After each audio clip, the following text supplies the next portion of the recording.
Date is November 17, 2016. The time is 6:32 p.m.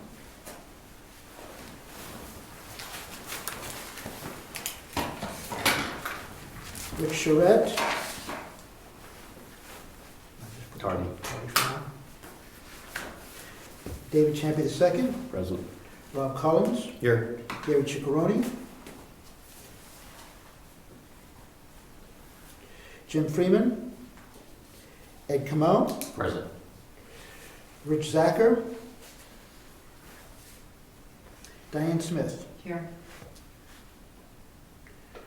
So we have, including the tardy chairman, we have 1, 2, 3 regular members plus the ex officio. But we do have enough for a quorum if you call an alternative. Diane, would you be willing to sit on the board tonight? Yes.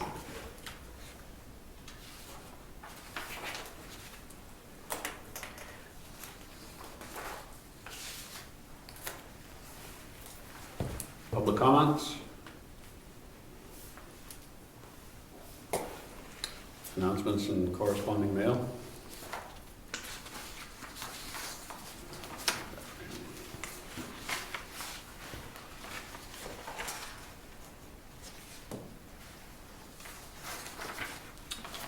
We have an email from one of the townspeople regarding a question for fences and what's permitted in Brookfield for fences. I'll read the letter. This is from Kristen Wentworth.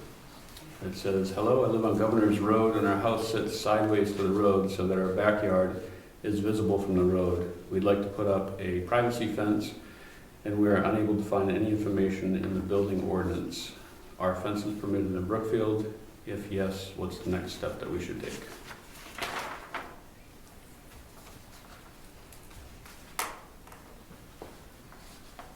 So it looks like Rick has also answered this. We don't have any fencing ordinances and does not think there's a building permit required, but it needs to meet the state requirements. If anybody wants to see this, this will be in George's office there.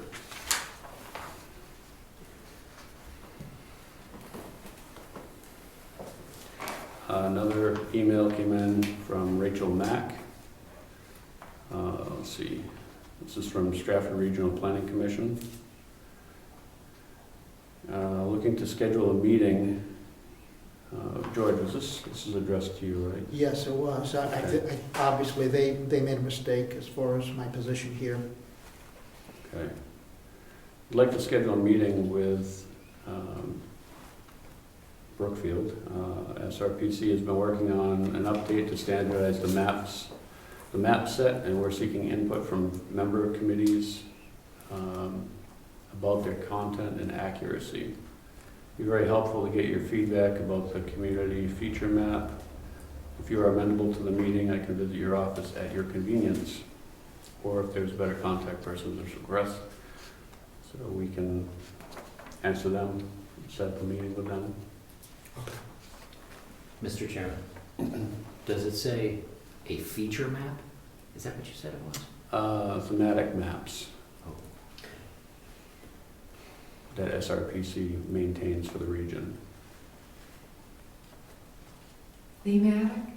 Thematic maps.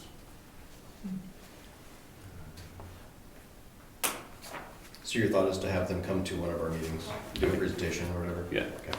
Yeah. Sounds good. Probably, we can let the chairman decide if he wants to do that for, I think it'd be too soon to do it for next month's meeting, but we can discuss that as we go. A copy of Convene magazine will be in George's office there.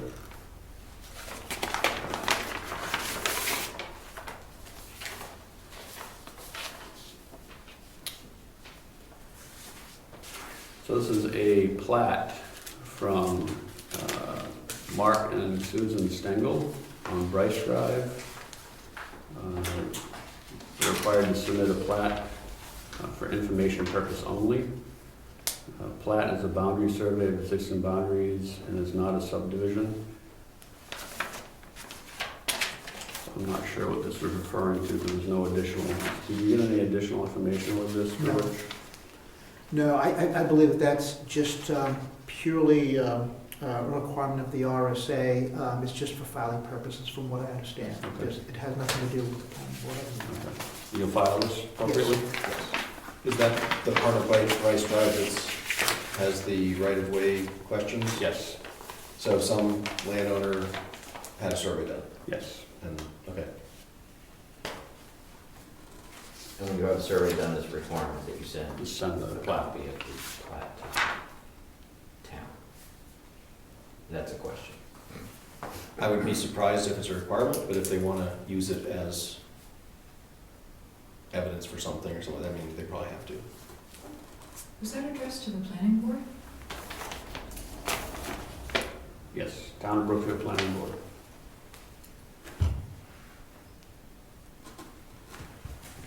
I think they're submitting it for filing purposes. Just their letter of reference in RSA, or anything? They have to file it for RSA 676-18.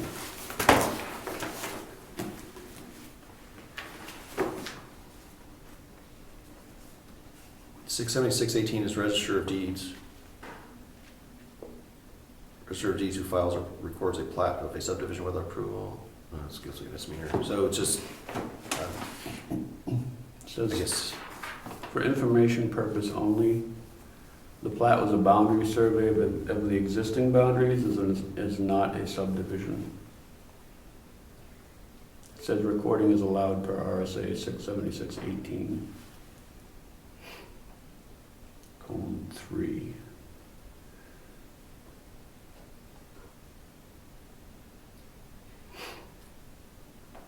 And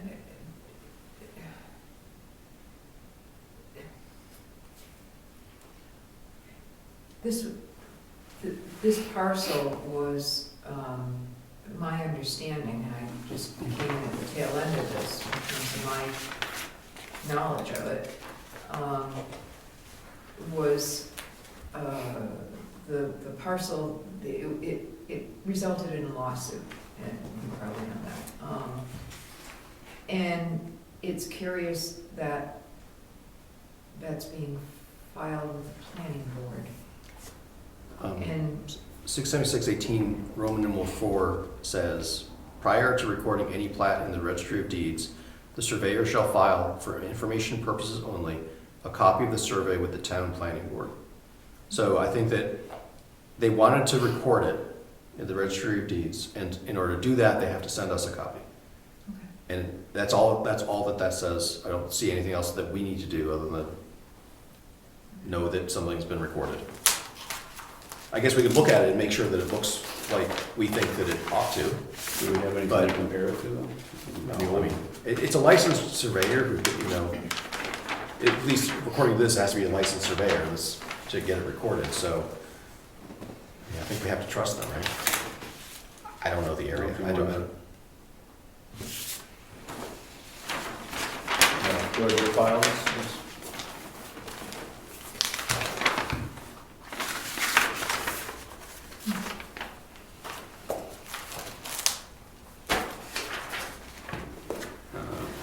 We will review and possible approval of the October 20th, 2016 meeting minutes.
Chairman, I just want to point out that page 6 and 5 are reversed in this package, at least according to what I have here for some reason.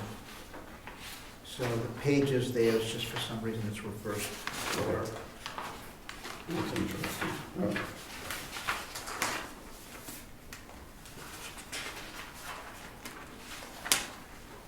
Looks like it's on the correct order, but the page numbers are not correct.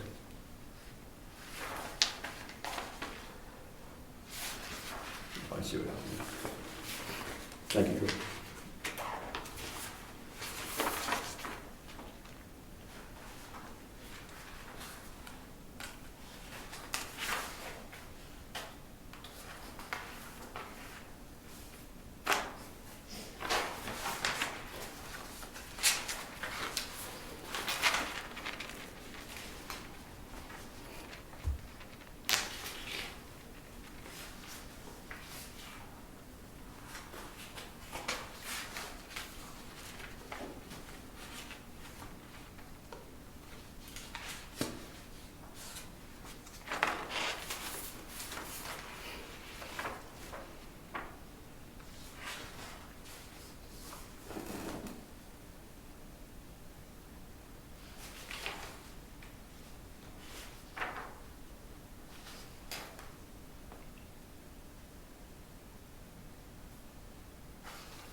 Diane?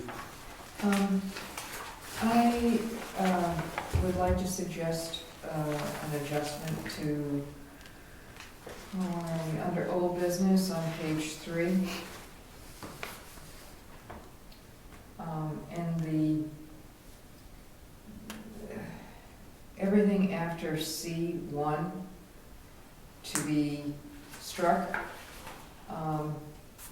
One, there's some gaps. And I think it would have been better served to just have an attachment like all the other attachments. It was essentially a working document instead of recreating it. Sure. Yeah, I just wanted to point out that the reason that this was done, usually I would make an attachment, the document would not attach. What I could do is take all of that, what's here, because what I did was I just took one single column and make this as an attachment, but the actual document would not attach. I just couldn't do it. The only other thing I could do is make it a PDF file and then attach it that way. I could possibly do it that way. It was a PDF. Yes, it was a PDF, and then what happened was, again, for some reason, it would not attach as a PDF. Okay. So what I mean by that is, I would make a hard copy of the PDF, scan it through, and then I should be able to put it in that way. Don't ask me why, that probably works, but the way it came across from your email, it would not attach, period. And I tried everything that I know how to do. Okay, well, it's incomplete, and then,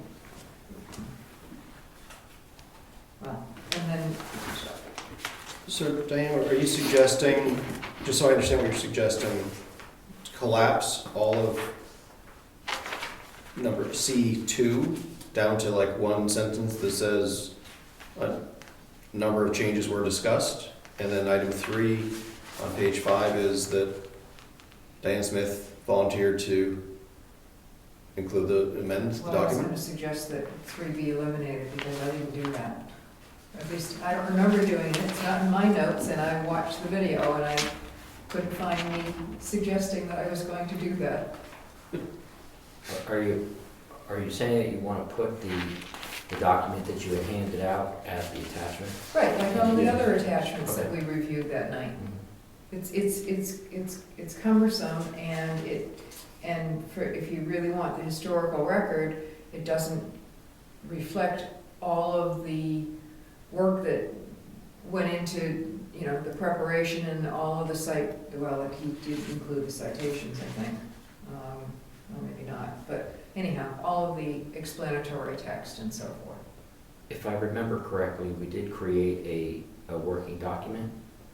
That is correct. So it's a revised document that can be changed. So if that goes into the minutes that way, it can be tracked.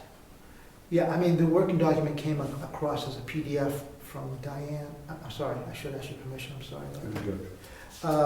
But again, it would not work as an attachment because of the columns. It just would not work. But like I said, I think I have a plan for it. That is to scan it in, and that'll make it I suspect that I should be able to attach it on that basis if I scan it in as a hard copy.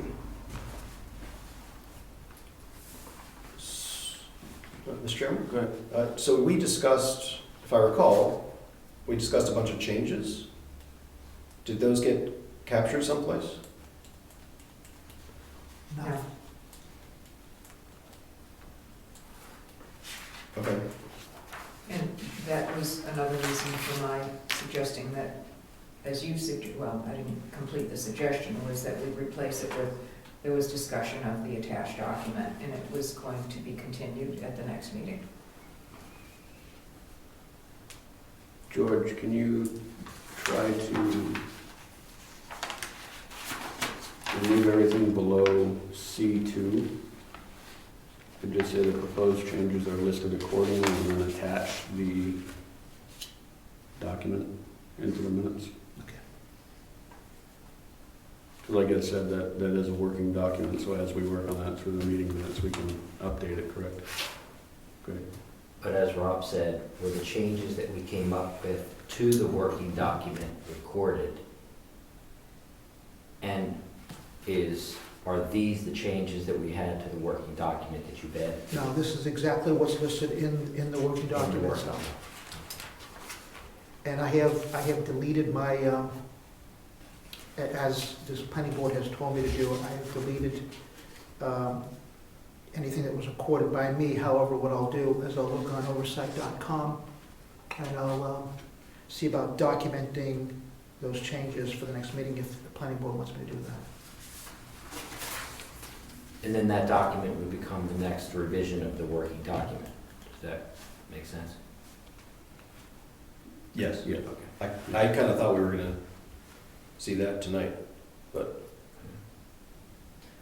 Okay, well then I apologize, No, I'm not saying you should have done that. I was just sort of expecting that we just had discussed changes to a working document, right? And that it's for zoning changes for next March, which means we need to be on it, right? If we actually want those, to have something ready for, so I thought we would be revisiting that tonight, so. I thought we were gonna go back and revisit a couple of earlier issues, but perhaps not. In other words, we had gotten to a certain point, we just said, well, we'll pick it up from here in that long list of items to review. And so I brought my copy to continue the review today. Right. George, if you could go back through and address the changes on that. I can help you with that, George. Thank you. Appreciate it. And my suggestion would be that we don't need all that detail in the minutes for the last meeting, although I suppose we could, if we wanted to, we could document all in the minutes, but I don't know that it's helpful. I don't think it is. Okay, so we can approve these minutes tonight. We're not gonna add anything more to it, but we'll get the changes that we talked about last time incorporated into the working document. Right. Okay, So one final question on the working document. George, yes. can you edit what was given to you? Or, Yes, that I can do. okay, so it's a PDF, but you can edit it? Yes, so what the issue is, at least from my recollection, what the issue is, because it's set in columns, it would not allow me to offer it as an attachment. So that's why, you know, I just thought of this today. That's why one of the ways I think I can get around it is, again, print it out as a hard copy and then scan it in, and I should be able to get it exactly as that. Okay, but you won't be typing from scratch to get the next version of the working document? No, I don't think so. Okay. I think I should be able to get into the individual columns themselves I mean, one way to do that is You have that in a Word document. It's in the Word document, why don't I just give you the Word document? yes, that'll be perfect. Thank you, Diane, appreciate it. Because normally, without special software, you can't edit a PDF Right, without having whatever the right Adobe exactly. software is. And we don't have that. Right, so, okay, so, yeah, so you need you need the source, the Word document in order to make the changes. That's correct. Okay.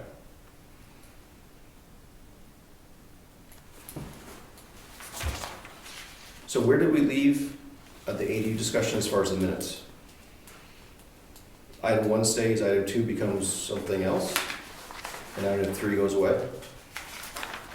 Item 2 is proposed changes are listed accordingly and then attached. What we were just talking about with the Word document with all of Changes. the changes on it, the working document. Can I just suggest that we get rid of 2 as well and just put in item 1, a document, and then in parentheses, see attached? Perfect. And then eliminate 2 and 3? Yep.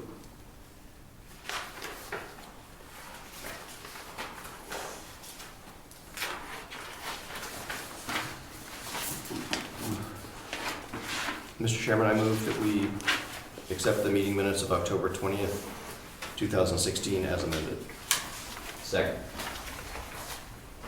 All in favor? Aye. Opposed?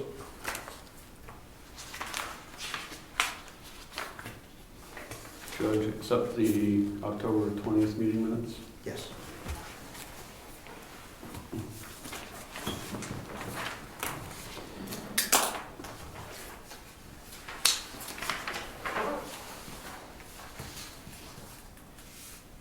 New business?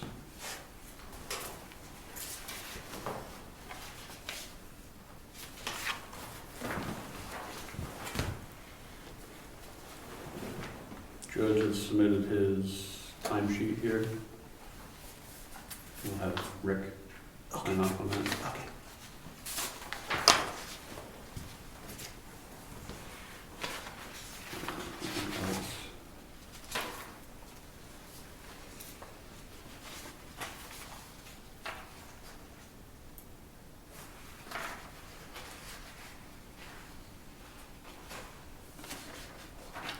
I don't have anything for new business here. Old business, proposed changes to Article 4, 1 to A and B of the zoning ordinance. And does everybody have a copy of that?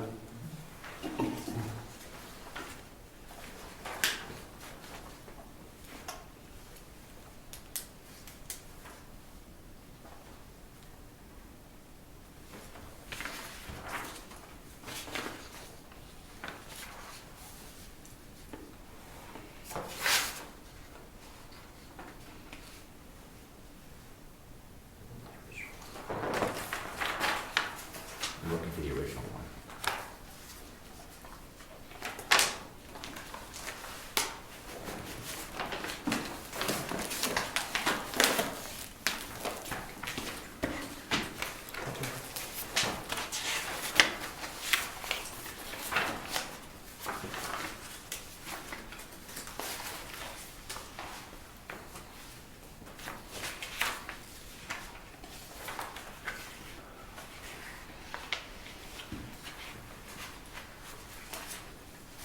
Mr. Chairman, if we are looking for the original, I can go over the minutes and pull out what the original was like from the previous minutes. That would be great. Well, I don't have the original. Well, we have something on page 7 and 8. That's it. That's an amended copy.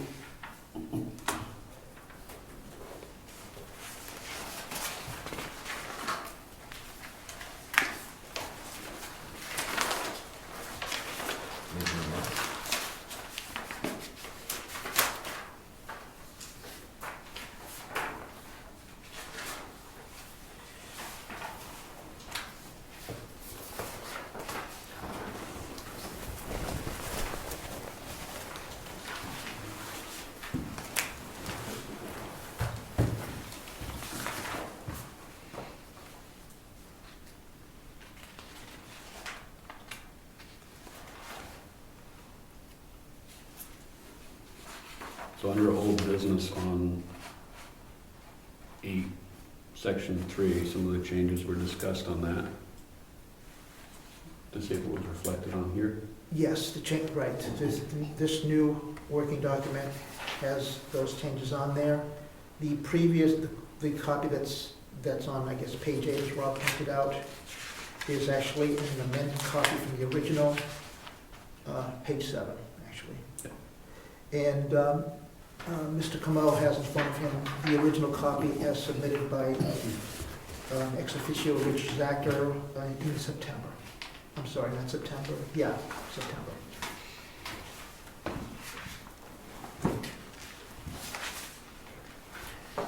Now, what's our, Mr. Chairman?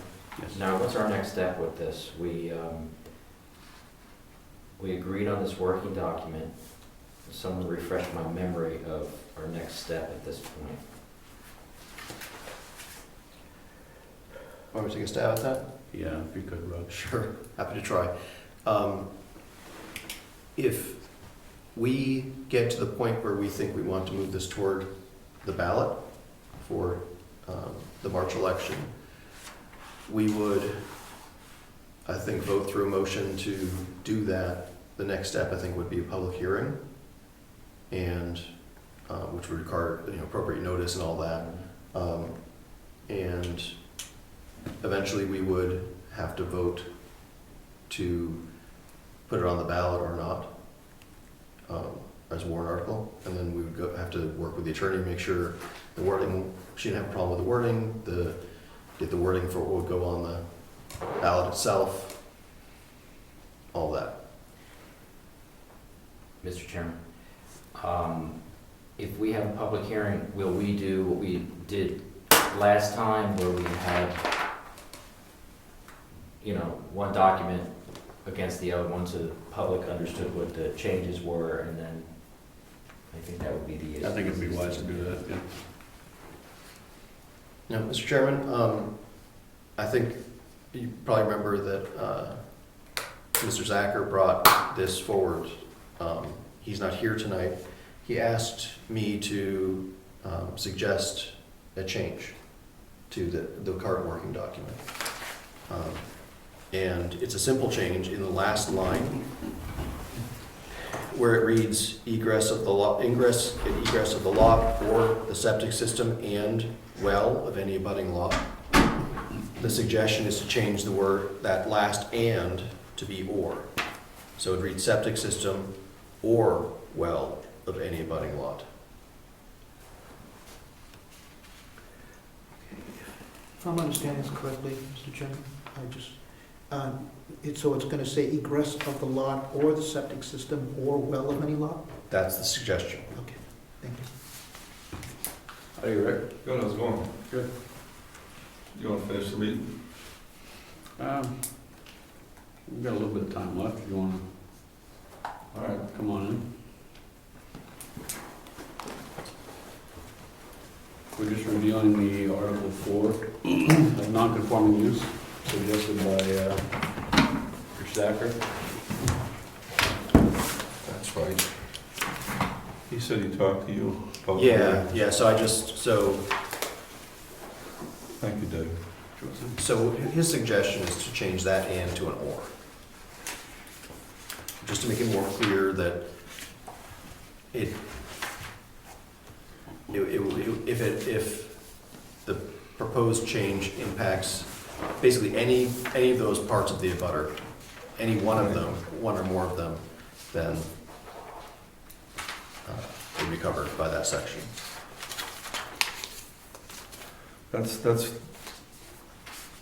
That's what he said, and or, so it's not both of them. Right, switch and to be or. Strike the and, add the or, is what his suggestion is.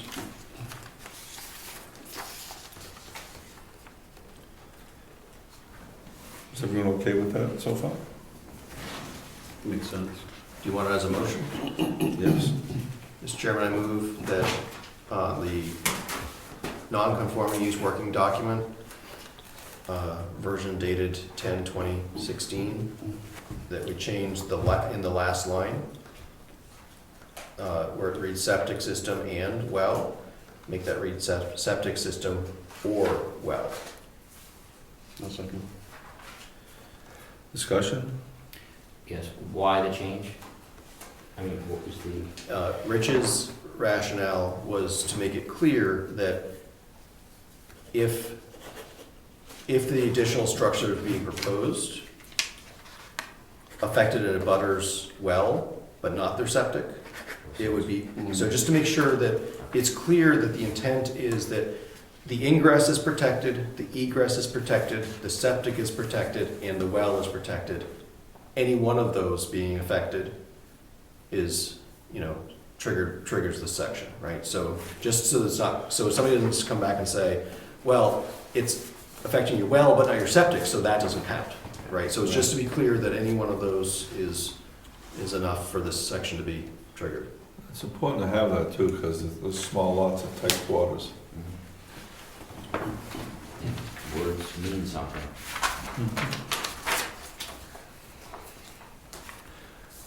All in favor? Aye. Aye. Opposed? Motion carries.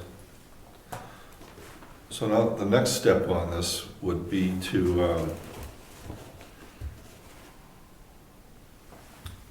change it from a working document to the article, but we have to have a public hearing first? Yeah, I think that we have to have at least one public hearing for any of the zoning changes that we want to propose.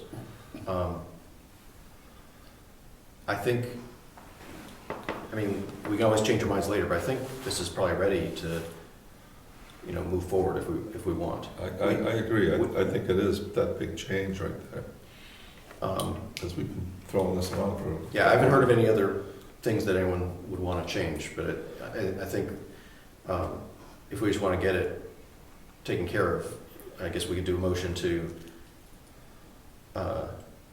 approve this. I'm not sure what the wording would be, but, move it forward toward getting on, toward a public hearing. Does it have to go to the attorney first in order to get, just to check to make sure the and/ors are correct before we have the public hearing? Just a phone call or something? We can do that concurrent. Yeah, I think. Well, for the public hearing, we have to, ahead of time, present what we're presenting, I think, right? So, if we did announce the public hearing and get the attorney, and the attorney wanted to make changes, we'd end up having to do another public hearing. We may end up anyway, because we may decide as a result of the public input to make some changes, but. How much time do we need to have a public hearing at the December meeting?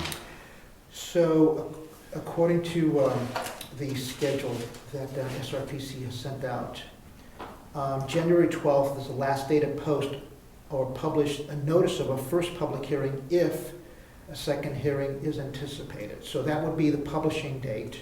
The last day of publishing would be the 12th of January. We'd need, I think it's 12 days from that and the public hearing, okay? So that would, if we gave it 2 weeks, say, that would be the 26th. So this won't, we don't have to go to public hearing in January? I wanted to get it done this year, but. Yeah, so we also have the ADU that we may get done, so we may want to hold back on scheduling the public hearing We can schedule until it December. December. How's it going? What are you guys doing? Good. Have a seat.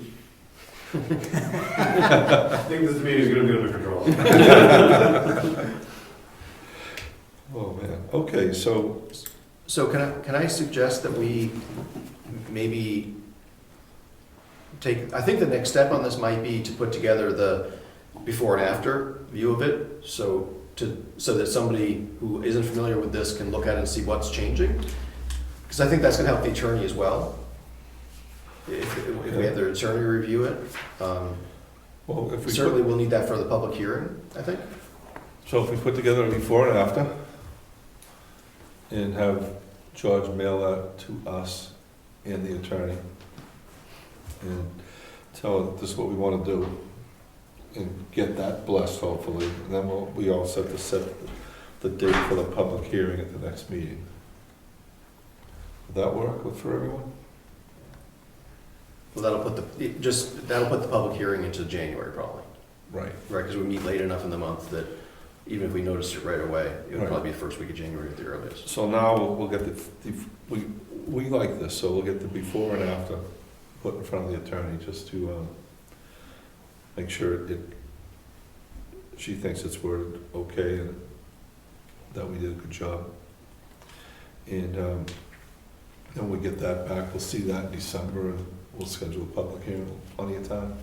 Then we just have to make sure, Mr. Chairman, that the entire board gets a copy of the change, so Yes, we should have it in hand, and that should all kind of work together. yes. George, once the before and after is ready, will you send it to everyone Yes, did you also want me, and the attorney? and the attorney, did you want me to do that as a group email, or did you want me to do that separately? Well, you can send us a group email and send her separately Thank you. and tell her this is the proposal that we want for this zoning change. Okay, And if she needs any detail as to why it's happening, she can call me. all right.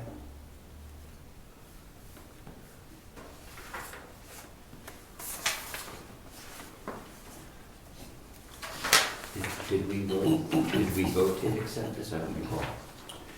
We Yeah. seconded for We discussion. voted to change the and to or. Oh, Do you want a motion for whatever happens next, for what we just decided? Yes. Mr. Chairman, I move that we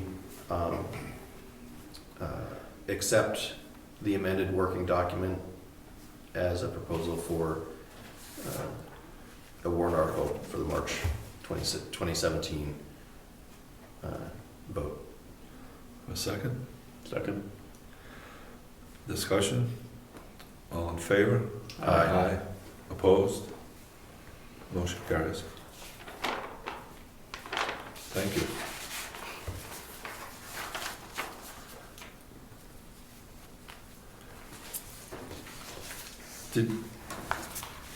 What is this, George, distribution of the amended rules of procedure? Is that this one here? Yeah, yes, so the rules of procedure, it's to your right, Mr. Chairman. Yeah. Were the minutes accepted?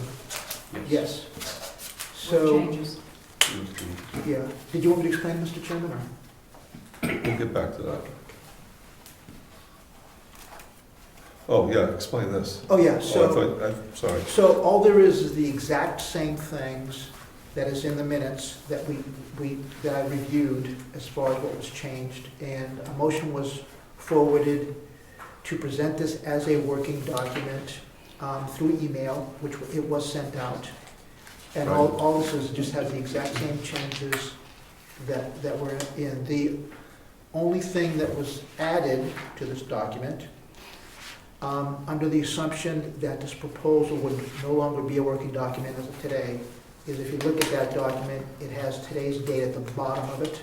Right, And also, I think it's on page 20, where the town clerk signs it. It also has today's date too, as being amended. I think it's page 20, I'm not sure.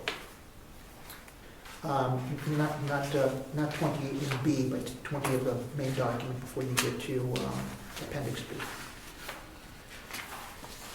Maybe it's 20, maybe it's Article 20, I'm not sure. Yeah, that's it right there, Dave. 19 of 20. 19 and 20.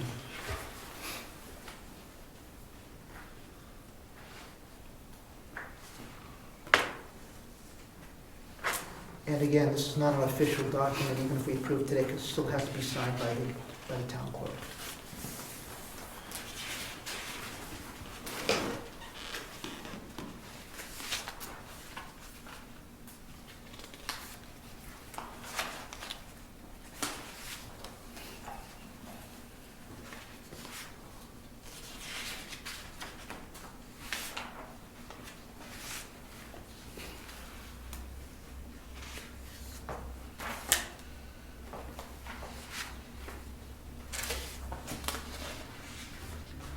So this was put into effect, excuse me, Mr. Chairman. Yes. This was put into effect, the discussion we had about gravel pits and public notice in the previous meeting. Yeah, yep.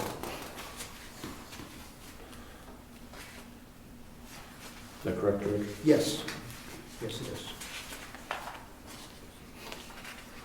So it's the gravel pit, it's the notification level letter, 20 gravel pits, the inspection procedure.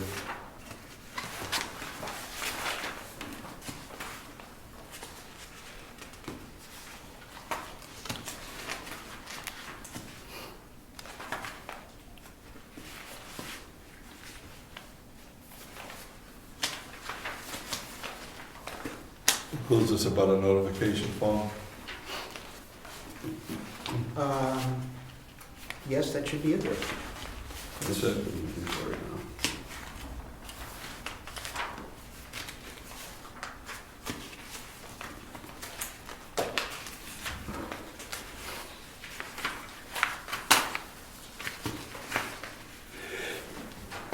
Bless you. Excuse me.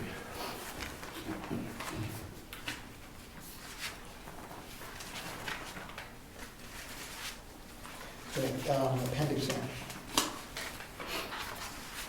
I'm sorry. That is different.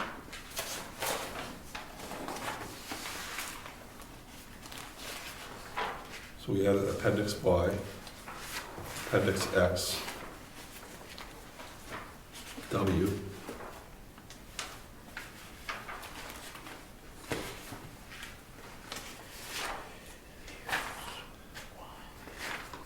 that's it.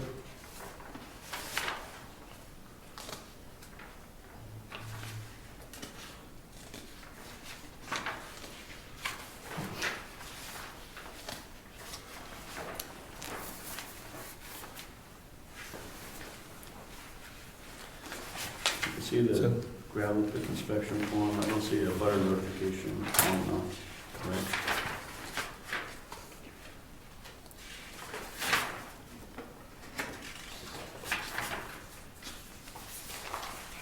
Right after the Virginia page.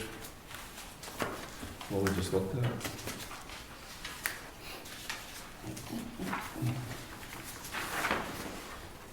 Is it appendix N?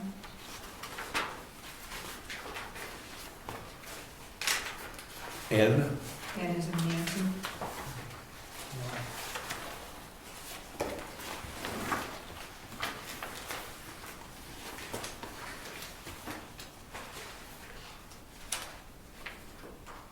Oh, I'm sorry, it's T. I think that's the one you're referring to. Where we put in the rules of procedure, the right to be noticed for all public hearings regarding zoning changes.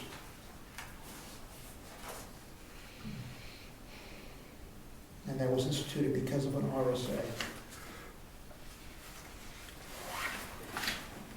so this is the form to be notified for all the changes. That's correct. If you want to be notified, you file this form. That's correct. And that was instituted in, I believe, June 17th of this year.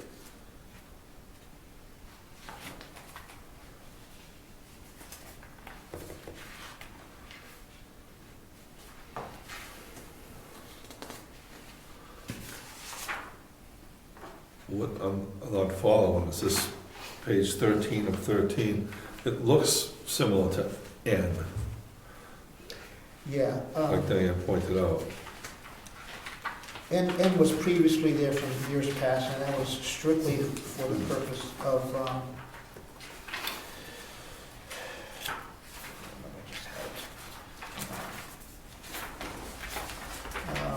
yeah, that was strictly for the purpose of application of notice of any subdivision, site plan review, lot line adjustment, or conditional use permit. Thank you.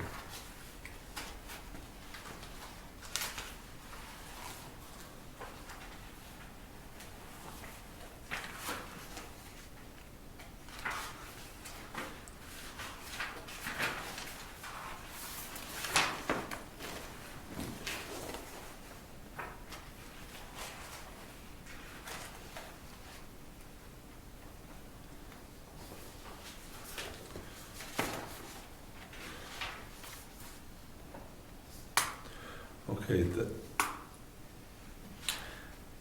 Roman numeral 8, the public notice, we put the 3 places in here now.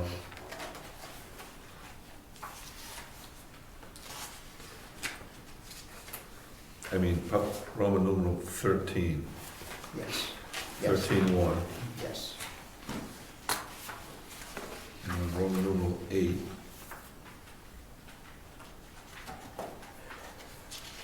Mr. Chairman, also, if you don't mind,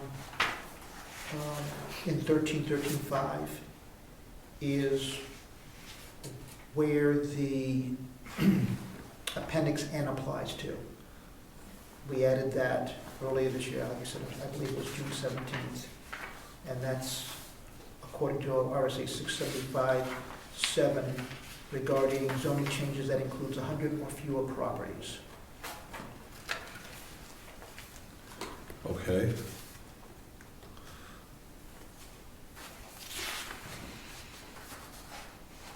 And the meeting time was changed from the Monday to the Thursday. That is correct.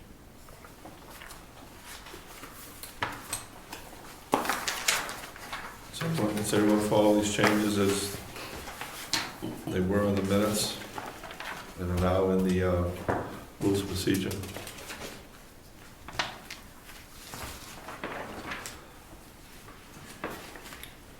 Do a motion to accept the changed rules of procedure as amended. So moved. Second, Second? discussion? All in favor? Aye.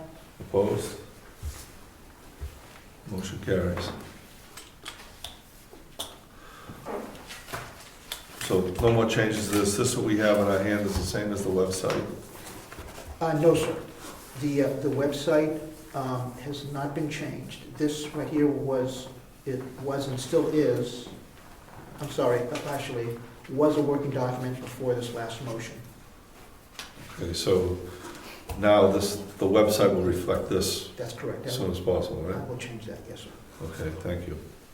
We need to get Virginia to sign. Yes, this is still unofficial until Virginia signs this, yes. You put that in front of her too? Yes. Thank you. George, are you going to give us new copies, or can we get you to punch these copies? I will, if everyone returns this to me, what I will do is, I will amend page 19 with Virginia's signature. I will 3-hole punch these, and I will get this back to everybody exactly as it is, with the exception of page 19. Okay. Awesome, thank you. I'm sure I do, there's no way I'm gonna find it though. Pass it. Thank you. Thank you, George. Thank you. You know how to punch your own? I have about 6 of them. And you know where all of them are. They're in a row. Well, that's not my house. You get your copy to George, Diane? I wrote all over the first page, so I'm gonna give him the rest of Sorry. That's all right. I'll follow up on that. ADUs?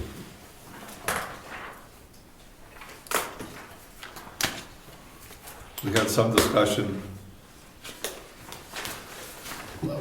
last time.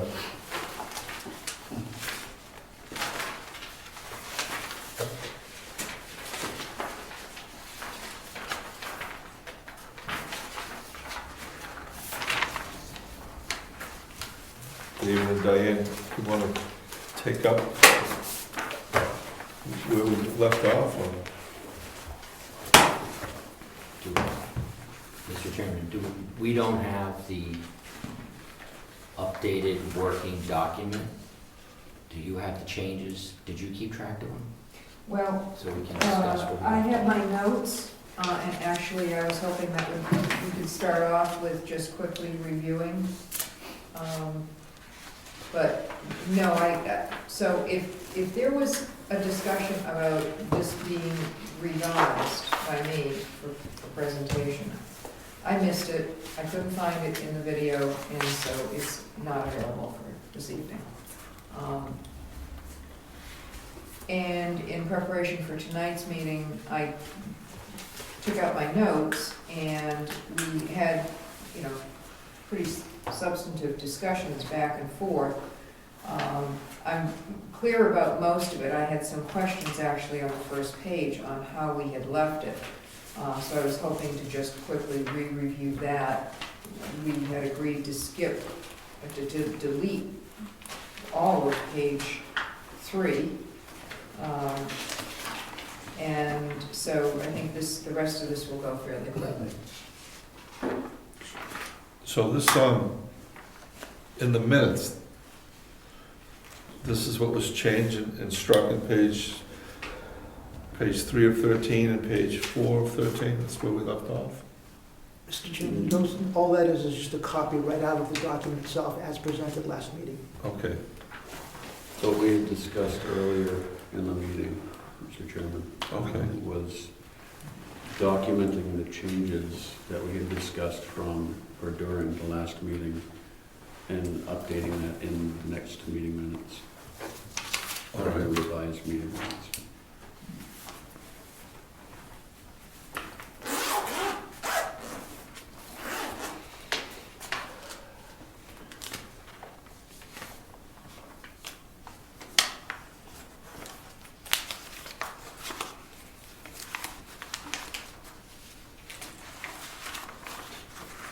Diane, was it all of page 3 that we crossed out? When we talked about this, I don't recall. That was I just crossed out the whole page. Mr. Chairman, is this what you're draft changing? I have an extra copy. Yeah, Oh, you have it? Just had to find it. All right. So perhaps if we could,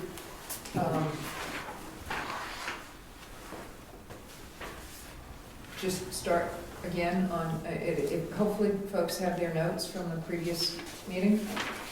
Yeah. Unfortunately, my notes on the first page are not entirely clear, and I don't, it's not clear to me how we had left the changes in the center. So I'm focused on the center column, the suggested zoning ordinance change. And how that was going to be restructured. Everything else I'm pretty clear about.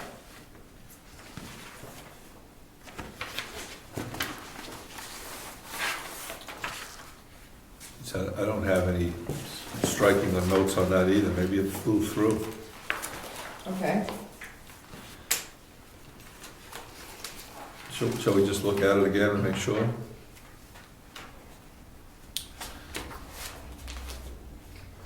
so the only changes, so I highlighted the word aesthetics and quality, and the question for discussion was who determines aesthetics and quality? And my note myself was don't define it. It was evidently what had been desired by the group, to not define what that was. I have no other notes that are clear.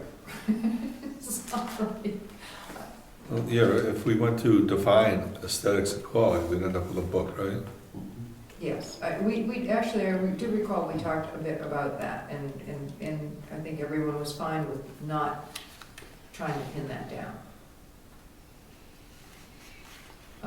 So is everyone okay with crossing out the compatible with homes in the neighborhood? And the only other change that to the existing language would be to change single-family residence to single-family dwelling, as I did throughout the document, to be consistent with the phraseology now used, or that will be used in the new RSA. I'm just looking at the zoning around this section, and the other sections leading up to that basically say something, the thing is permitted, and, in some cases, like the following conditions, right? So Item B, so we're looking at D. Item B says home occupations and home-based businesses are permitted without site plan review, subject to the following conditions. And the C is farms, farming, agriculture, farmers markets, farm stands, agritourism, and garden activities are permitted, but no person shall be allowed to raise or propagate more than 12 brood sows. I don't know that we need the preamble of to address homeowner needs while maintaining anything. I would just, maybe mirror home occupations, which has a list of things, of conditions, right, which I think we're gonna have here. And maybe say something like, accessory dwelling units are permitted, subject to the following conditions. Or something similar to that, just, sort of following the way B is structured. Simplify, get rid of the preamble entirely. I don't know, we don't need it, I don't think. Mr. Chairman, Yes? I concur with Rob and think that if we start where it says not more than one accessory dwelling unit may be contained, basically strike everything before where it says not more than one accessory dwelling unit. I would actually move the not more than one into like the first bullet under that. That's one of the conditions. One of the conditions. Yeah, keep all the conditions in Is the home list. businesses bulleted? Yeah, so it's Roman numeral 1 through 8.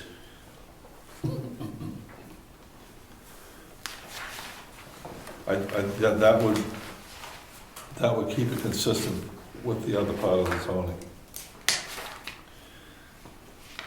If it started in with accessory dwelling units are permitted.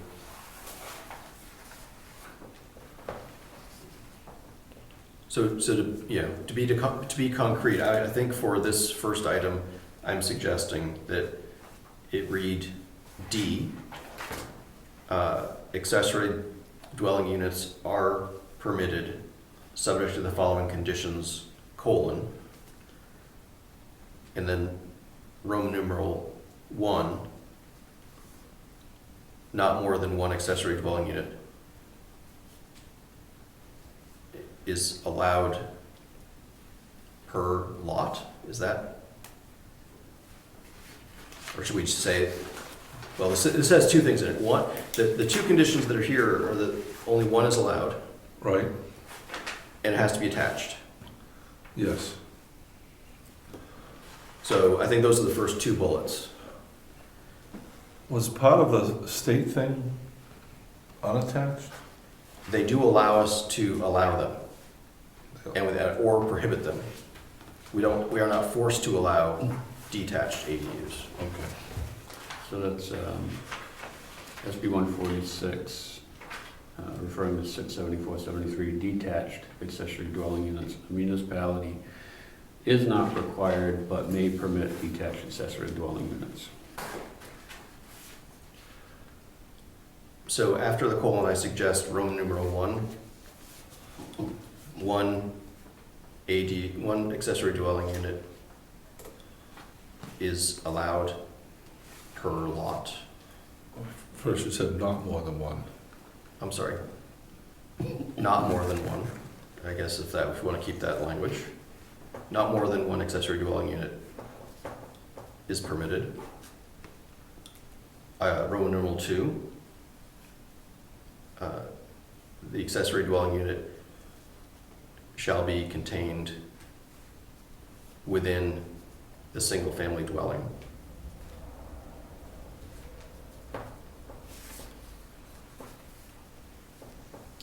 Or attached. Perhaps? Yes. Shall be contained or attached. Sure, yeah.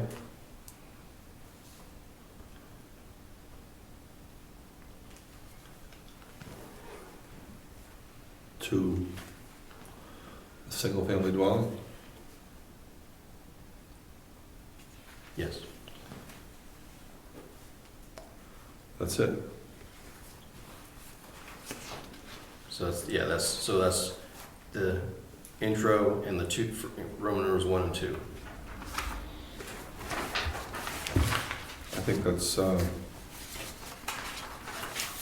very clear.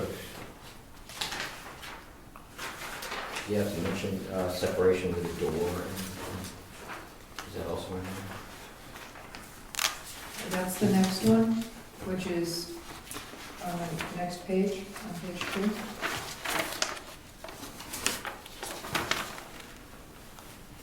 Okay, So that just, Yeah, so that first one is, looks like there's two more restrictions. One is owner occupancy, and the other is interior door. so those would be, fall right under these. so make that, Roman numeral 3 would be owner occupancy is required, Yeah. and Roman numeral 4 would be, there shall be an interior door between the SFD and the ADU within or attached to it.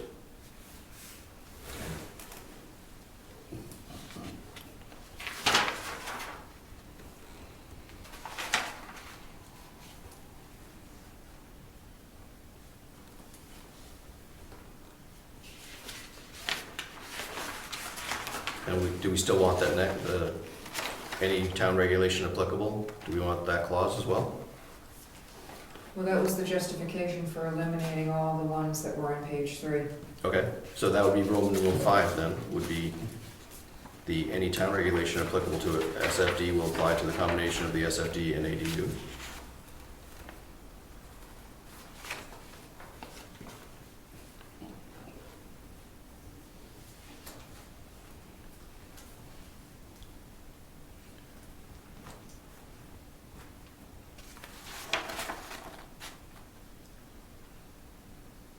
So this next one, I don't remember what our discussion was about the square footage. My notes, if I may, indicate that the first section was eliminated. I have note, don't need this new language, and that was where the first clause, basically, up to the word or 40. So it was 40% of the total combined habitable area of the single family. Sorry. No. Sorry, scratch that. That's what was there, right? Sorry, I apologize. Okay.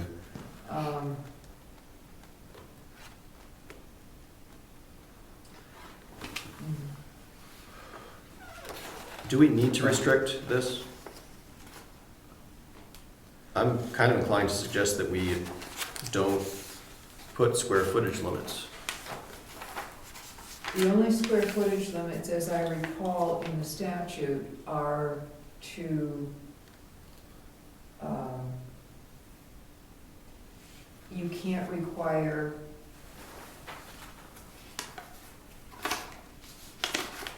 I think there was a 750 square feet. the next one down, it's actually just to the right of that, what we're talking about. Town may establish maximum ADU size so long as not less than 750. Correct. I guess my question is The zoning ordinance says it's not to be bigger than 40% of the original building. or 1,000 square feet, whichever's smaller. But is there a reason why we would not want the ADU to be the same size as the dwelling, as the residence? Have them be able to be 50/50? I don't see any reason why. I mean, even if it was 2,000 square feet, I mean, it would be the accessory, but it would look like the main again, and the original could be the accessory. What difference does it make what size someone chooses to build, as long as they meet the setbacks and the town requirements for building on their land? I would agree on the maximum side. Do we want a minimum? Is it okay if somebody has an ADU that's 40 square feet? Right, I mean, I think I'm okay with it, but, it's the tiny home thing, right? But, does anyone, you want no regulation at all, right?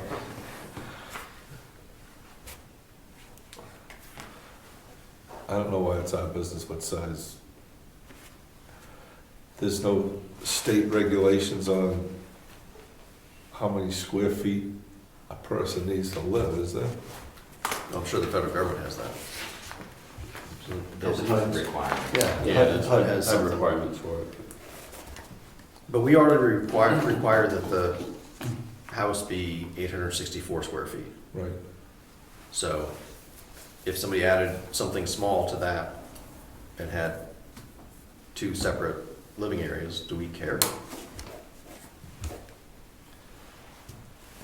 Oh, no, we don't. I'm trying to think of why they would have had a minimum in the original zoning. Our original zoning does not have a minimum for the ADU. It just has a maximum. It has that, the left-hand column is what is, Yeah. yeah, it just has the maximum. This is the,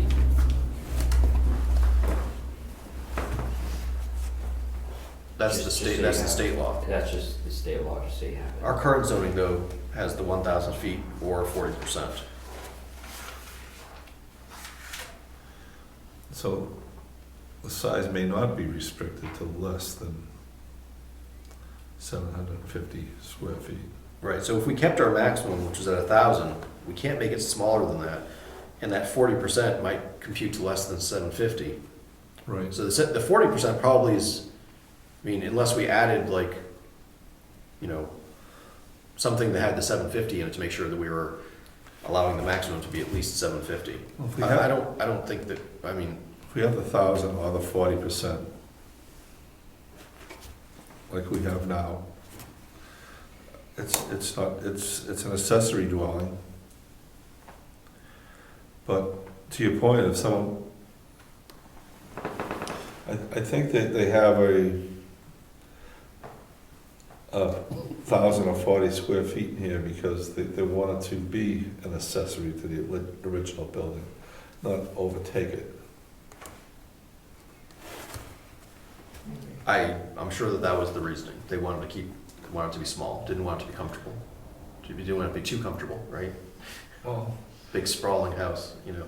I don't know, My guess is well, that, if I may, someone, my guess, and it's just a guess, is that they didn't want the appearance of duplexes, you know, which would be if you put an identically sized unit right next to the existing unit with separate entrance, it'd look like a duplex.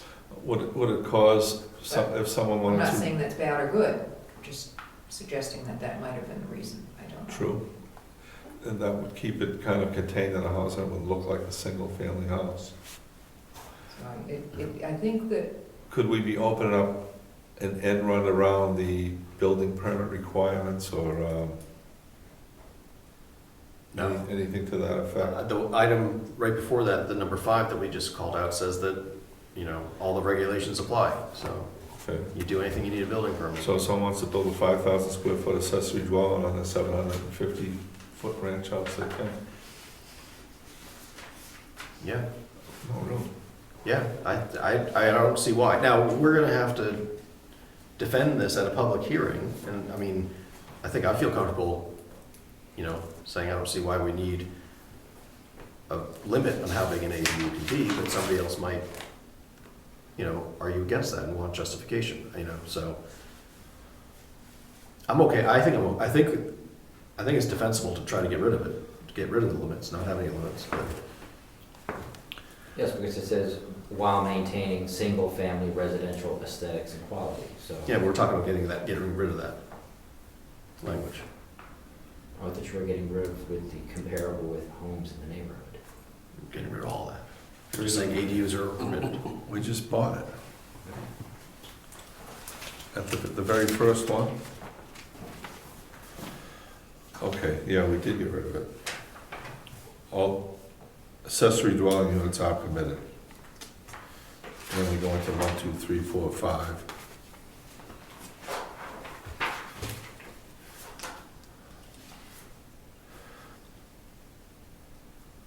so. I think the limitations keep it as a spirit of an accessory dwelling. I mean, you can always go to ZBA, get a variance, can't you? If you want to build a big one. I suppose. I don't know. I want to keep the limits in there for now, and maybe we can get an explanation from somebody. Okay, so the 40% mathematically is going to be a problem because of the state won't let us set the maximum below 750 feet. So, is that right? Yeah, so, you know, if the combined habitable area, if 40% of the combined habitable area is less than 750, then that would not be Right. allowable by the state for us to have that in our zoning. Right. So that should leave, that 40% should leave, because that could get us into a math problem that doesn't apply. Or we have to have a clause in there that says, but in no case is the maximum less than 750. Right, so you have 1,000, you have 750, and you have the 40% in there, so, you know, or just get rid of the 40%. It looks cleaner with the 40% gone. The floor area of the ADU shall not exceed 1,000 square feet. I think that's simpler. But it would allow for 2 1,000 square foot units on a duplex. Right. I'm not really worried about that. I mean, I'm not worried about it. my house, It's a house. if you look at my house, I've got 2 driveways, which I've been told one of them is illegal. And I've got 2 front doors. And, you know, it could easily have, you know, from the outside, you wouldn't necessarily know that if like one half of the house was an ADU or not, right? So Is that a detriment to the town? I'm sure It's that detrimental to somebody that comes over and visits and you don't know what door to it drives the FedEx guy crazy. How about that, there's a house on Governor's Road where the Lady of Immaculate Conception Cemetery is. Mhm. That's an old farmhouse, Cape-type house, Mhm. with a big long addition on it to a house that looks like it's the main house now, with wraparound porch and everything. Big ass house. There's a new one on Moose Mountain Road too. This one on West Mountain Road The too. new one has an ADU. Oh, there's a new one, yeah, but that, You can't tell there's an ADU there. it just looks like a split entry ranch. Mhm.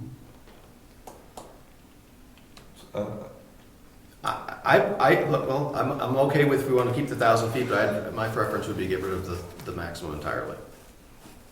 But we can always, we're gonna make another pass over this, I'm sure. We can always revisit that one. Uh-huh. So your suggestion was I'm to, interested in getting rid of the maximum, but I'm reluctant to. well, let's keep it for now then. We can, next pass through, we can look at it as a whole and see whether we want to get rid of it. So then Roman numeral 6 would read, I'm proposing, the floor area of the ADU shall not exceed 1,000 square feet. So basically that first clause of the left-hand column there. Yeah. So that'd be Roman number 6, the floor area of the ADU shall not exceed 1,000 square feet. Yes. Does everyone agree with that? Yes. You, everyone? Well, I thought everybody would say yes at the same time.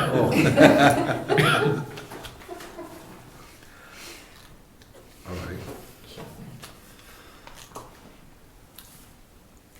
I nodded my head, but you didn't hear the marbles rattling. I've been in the car too long today, I don't hear it either. The original zoning, the next one, ADU shall not be less than 350 square feet of heated habitable area.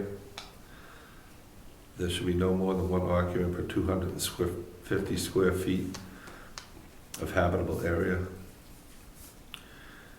And it looks like that the proposed change is occupancy of the combined single-family dwelling and ADU shall not exceed the maximum occupancy per bedroom policy of the U.S. Department of Housing and Urban Development.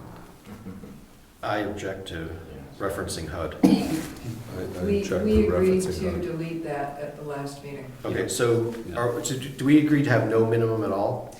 No, I have a note, my notes indicate that we were keeping most of the first sentence in the existing So the ADU shall not be less than 350 square feet. period. Okay. That's what I have for my notes on that. Okay. Wow, that matches my note. Okay. I even got Well, a that's what period it there. is. Okay, so that'd be Roman numeral 7 would be the ADU shall not be less than 350 square feet. Right. Now, I believe they had. The rest of the note, ask me if this matches yours, Diane. It says, there shall be one occupant per 250 square feet of habitable area? No, Let's scratch that. that's not defensible. I don't think. So We were gonna, I believe we were going to cut that. just cut out the occupancy. Right.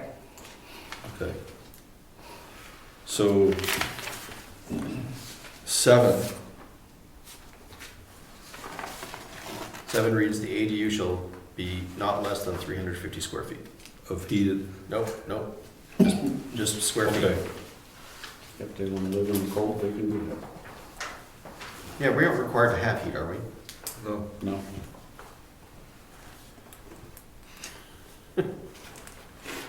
What's that look? Well, I remember, never mind, I'm not going there. we just put a minimum back in. That's okay. So. I think we should, I don't think we should have a minimum, but when we see it all written up, this, cleaned up, I'll make the We'll area. take another swag at it. Yep. Awesome. So the whole next page, page 3, A lot of X's the on that one. consensus is that we eliminate all of those because of the, it will now be number 5, any town regulation applicable to a single-family dwelling will apply to the combination of the single-family dwelling and an ADU. So that covers everything on page 3.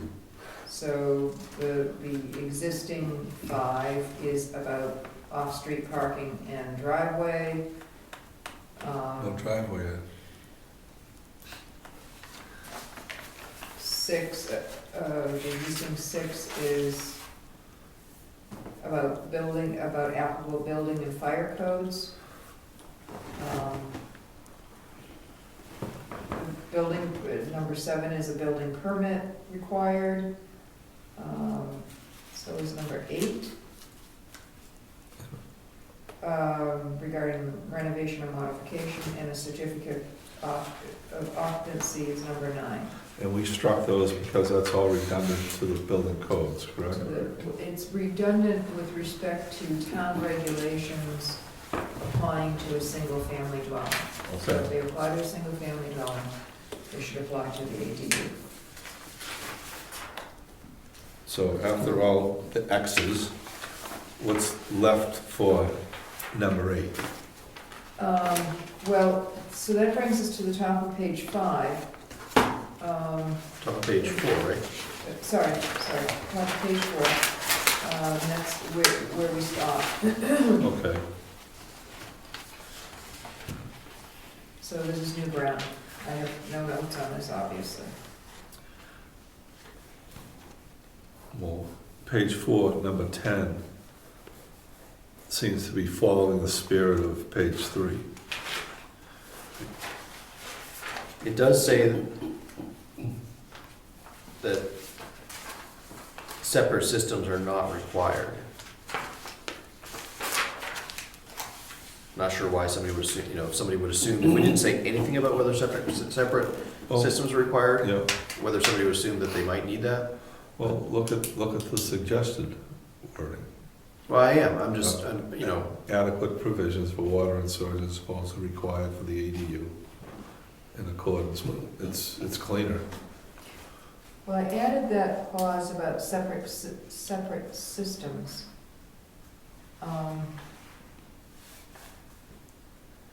It doesn't have to be a separate system, right? No. does the state law allow us to require separate systems, or it requires us to not require separate systems? I'm trying to make sense of the note in the right-hand column here. I recall from another project in town that septic systems, we're completely out of that. That's all state. State has to approve your septic system now. Yes, that is true. So we shouldn't have anything about septic system in our zoning ordinance, because once they apply to do their thing, they need a state-approved septic system, and they're the ones that come out and check the site, and through the septic planning and everything, they require the septic system that's applicable to the size of the building, by bedrooms or whatever they use. By bedroom. So your ADU may require you by state to change septic system. If you have a 3-bedroom system, you have 3 bedrooms in the main house, you got a Right. 4th bedroom in an ADU, you need to expand your system. Right. I think Or add a second one. the state requirement now is I think it's a 4-bedroom system for anything. I had to put in a 4-bedroom system. So is that something that will be done by our town building inspector to verify that they have a septic system that's suitable for the number of bedrooms in their house before they issue a building permit for an additional ADU? Well, it's not my expertise, but somehow that septic requirement gets triggered in the building process. Yeah, I think Eddie does make sure that that's, so it sounds like we're suggesting that the first one on page 4, we don't need at all. Is that the conclusion we're coming to? Because the state manages all those issues. I think that's the conclusion we're coming to. Does anybody see this any different? Well, Yes. I don't see it No. different, but I just wanted to point out that the citation that's provided in the right-hand column reads, "The applicant for a permit to construct an accessory dwelling unit shall make adequate provisions for water supply and sewage disposal for the ADU in accordance with RSA 485-A:38, but separate systems shall not be required for the principal and accessory dwelling units." So I suppose there could be new construction that has a plan for an ADU, and they don't need to have that. That's my, take on that. Or if, for some unknown reason, the lot has a 5-bedroom septic system and there's only 3 in the house, then, so I agree, it's not necessary because there's always the fallback of the statute, so we probably don't need to explicitly state it here. I don't think we do. Shall we strike it? Yep, yes. Struck. 11. No ADU lawfully established pursuant to this ordinance shall be deemed to create or allow any subdivision of the property into separate fee estates by deed, use, or otherwise.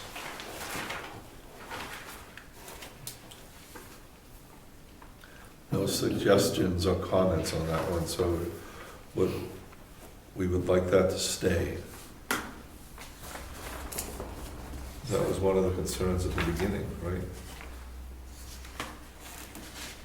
Right, we don't want an ADU to be separated, subdivided later on if it's a detached ADU. If it meets all the requirements, well, if it were detached and it met all the requirements for setbacks and square footage and everything else, why would we care if somebody subdivided? You'd have to have the proper road frontage and. Right, but I mean, But if it met all that, right, I mean, our job is to make sure that when somebody subdivides, that everything is conforming. And if they can meet that requirement, why would we care? I guess, that's my question. I think it'd be a setback issue for the requirement. But if they met the setback and they met all the requirements, yeah, why not? We shouldn't restrict them to it. Yeah, the existing language says that, basically saying just because we let you build an ADU doesn't mean that you get to subdivide because of that, right? So I'm not sure we need to say that, because I'm not sure why somebody would assume that they could subdivide simply because they had an ADU. Seems like a Right. Kind of a stretch that somebody would even think that they, Oh, you know, if they have the land and the setbacks, they build an ADU and they use it as an ADU, when that time expires, they don't use it anymore. Why couldn't they subdivide it? Can I have clarification? Because are we talking about right now an attached, or are we talking about a detached? Well, funny, because all we're allowing is attached. So it's kind of moot. Well, that's what I mean, but I was gonna suggest, I don't know when I was gonna suggest it, but I'm certain there's probably some people in town that would like to possibly have detached, and other towns have chosen to create two separate warrant articles, one attached, one detached, so the town can choose which one they want. I don't know if that was a good time to mention that, but Interesting. I just want to make sure that if we're only talking about attached, then it doesn't make any sense to talk about subdivision or subdividing a lot, because we can do chapter house. They definitely will meet the setback on that. So the conversation is Well- is around just attached at this point. Yes. although I think that I was gonna suggest that we may wanna consider whether we wanna have a separate warrant article that would allow detached and Or let allow people the vote. town to choose. Yeah, let people decide whether, I mean, and if they voted down, they voted down. If they, you know, just put it before them. So with that in mind, we may want to be thinking, can these general conditions support both? Exactly. And then, you know, then you're just changing one little spot, you know, so anyway, I don't either, even if we were considering detached, I'm not sure that we need to say that somebody can't, you know, just because we let them do this, that they can't, that they're automatically allowed to subdivide. That seems weird to me that we would feel like we needed to say that. Well, you know, there's something to be said about doing everything all at once. We could get lucky and make everything work out, or we can end up with a major screw up. So right now, we're focusing on making the zoning ordinances we have compliant with what's happened with the state for next year. Right. So we don't have detached in Brookfield. It could be a good warrant article question for another time. Does the town want that? Like, does the town want bar rooms or shopping malls or whatever? There are other, I believe I sent I distributed an email in regards to, I believe it was Effingham. Effingham's. Yeah, right here. And I believe Effingham and Ossipee are going to put two warrant articles out. Because in Ossipee, apparently, they have different issues, but they also wanted to have that possibility, and they wanted to do it not later, but they wanted to do it now. But I had sent that over just to compare it with what we're doing, just so, you know, it's easier. Yeah, I don't see a problem with doing both in 1 year. I think our argument would be for the attached, please approve it because it makes it so we comply with the state law. And detached, do what you want because there aren't state law issues there. It's a question of whether you want detached, right? Well, this will be the second warrant article, right? When we clean up our accessory dwellings to be state compliant, please accept this so we can be state compliant. And there could, if we want to do it all at once, there could be another warrant article question asked in the town if they want the planning board to add provisions for detached accessory dwellings to the zoning ordinance. Yes or no? What does the town want? Right. Would people be able to go, if, let's say, if only the attached was allowed, would that person, if they wanted to get a detached one, could they go to the zoning board of adjustment to get a detached? Yes, they'd have to meet the 5 criteria. If they're on a lake, sure. People on the lake are, Shouldn't say that. I don't even know what that means. Yeah, I think that you can go to the ZBA for anything, but you have to convince them that whatever those criteria are, that your project meets that criteria.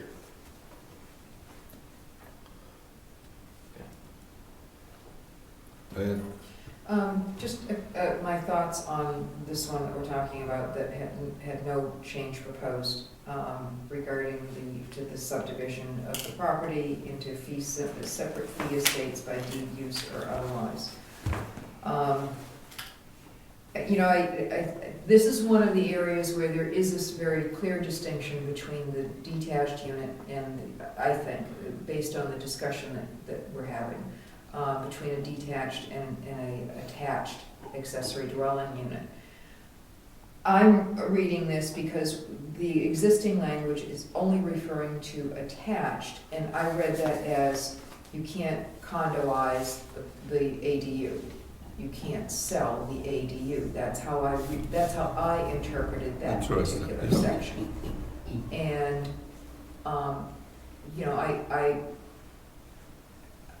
I don't think that's inappropriate to keep in, but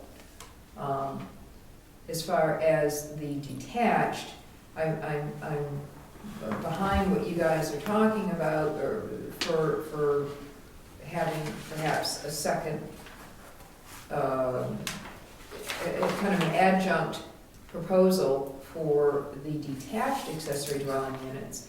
And if we say, subject to all of the conditions under the attached accessory dwelling units, plus these additional things where we could call out the allowance for subdivision. Or within the guidelines. And the way that, and I was waving Effingham's around, was that the way they handle that is they say for subdivision, no subdivision shall be allowed that separates the principal dwelling from a detached accessory dwelling unit unless all subdivision requirements are met. So that was pretty simple.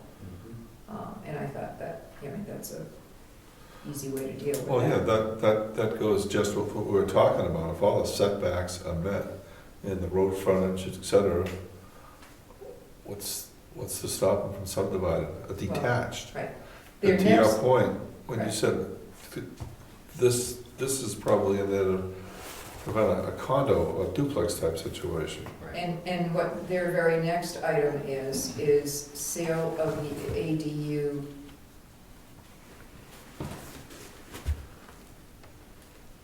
They don't say detached.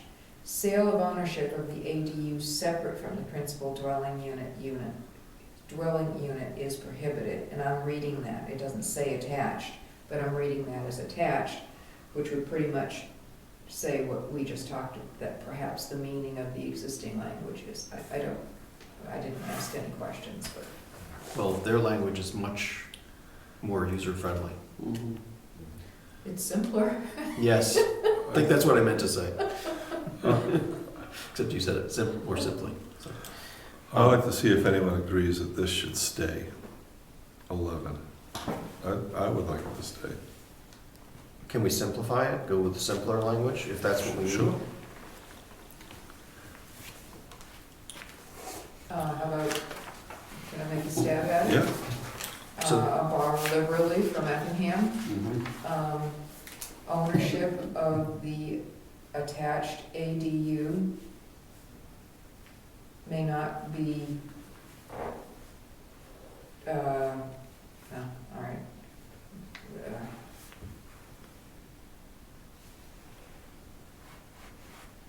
Separated from the, no, that's not the right way to say it. Okay, Rob, you take a stab. Well, I don't know, read what they've got again. Yeah, I'll say, what they have, this is from Effingham, number 12. Sale of ownership of the ADU separate from the principal dwelling unit is prohibited.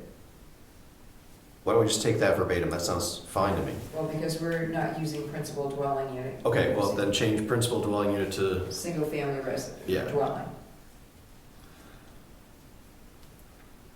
okay, so could you read that one more time with the replacement of, Sale of ownership of the ADU separate from the single-family dwelling is prohibited.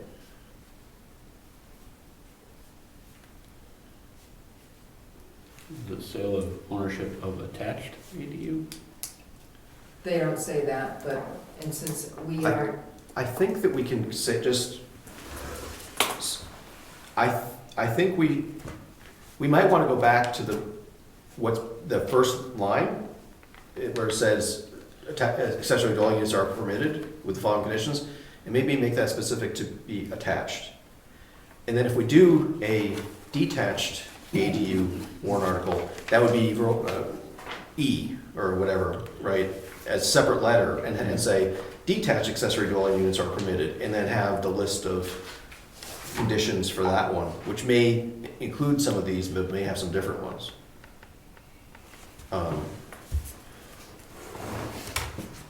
So one would now be attached accessory dwelling units are permitted. I think that's what I'm suggesting, is to change so Yeah. it'll read D, That makes sense. and, And now when we get down to number 8, it's going to be sale of ownership of the ADU separate from the single-family dwelling is prohibited. And we would just clarify the attached. Right. I like it. Yep.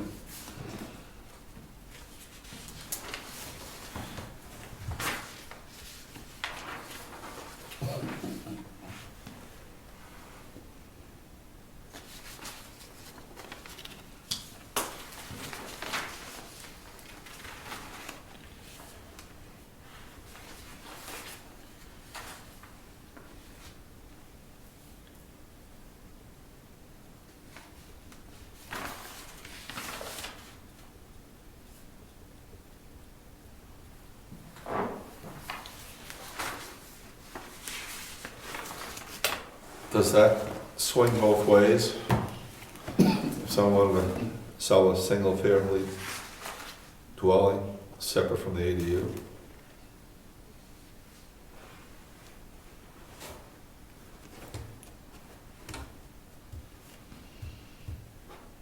Just asking. No, I think that's a fair question. Yeah. So the language should be sale either or, separate somehow.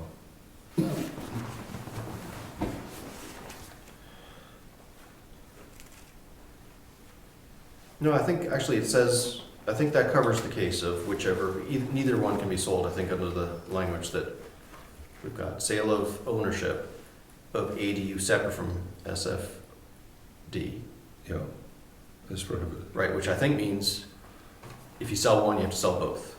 You Right. can't move into the small one or the accessory dwelling unit and then sell the large part. sure you could, The way that's worded, you could. yeah. No, I think the way I read it is that They're not selling the ADU. What are you reading? sale of ownership of They're ADU not separate sell- from SFD. Right. We're Is not selling an ADU separate from the SFD, we're selling the SFD separate from the ADU. Yeah. Which I read that as prohibiting either one of those. I think a good lawyer could argue that. Right. Could argue what? That if I had an attached ADU and I wanted to move into the ADU and sell the single-family dwelling, I didn't sell the ADU. I still own it under my name, under my deed, but now I've just separated off the single-family dwelling, and I can sell that. I think that we can clear it up. I think what we got there would cover that, but I'm sure we can come up with some language that make it more clear. So, Okay, how about separate ownership of the ADU and single-family dwelling is prohibited? there you go. Just to throw a wrench in it, why would you do that? Like, why would you restrict that? What's the reason? So you don't have a condo or a duplex. So number 8, say it, separate ownership of ADU from SFD is prohibited. Which is against the zoning anyway, right? Run that again, Rob, I interrupted you, I'm sorry. 8, separate ownership of ADU from SFD is prohibited. Is that right? I think it should be and, not from. Fair Or enough. separate ownership, so you could rent out the other part. Mhm. Okay. Separate ownership of ADU and SFD is prohibited. And I say that only because if you're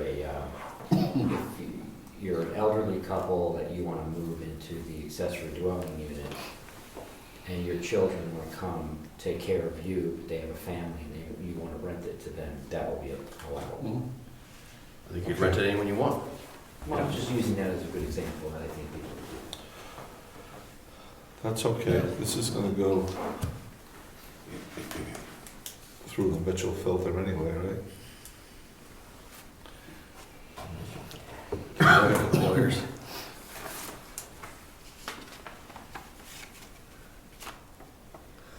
We okay with that? Separate ownership of the ADU and the single-family dwelling is prohibited.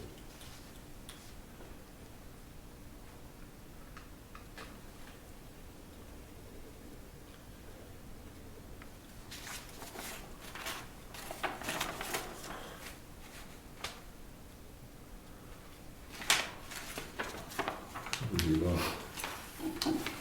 So we're on the, if the owner fails to comply with the requirements of this section, the use of the ADU shall be terminated within 3 months of date of notice from the Board of Selectmen or its designee.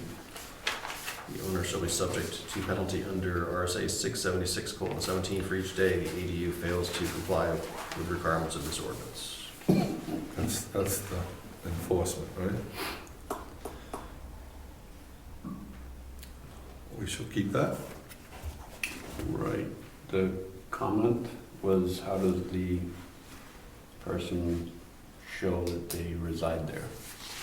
Right, So, so, I mean, I could rent out my primary residence, I could rent out my ADU, still have the bills mailed to me, still have the electric bill mailed to me and say, here's my electric bill, it's in my name. You're pretty good.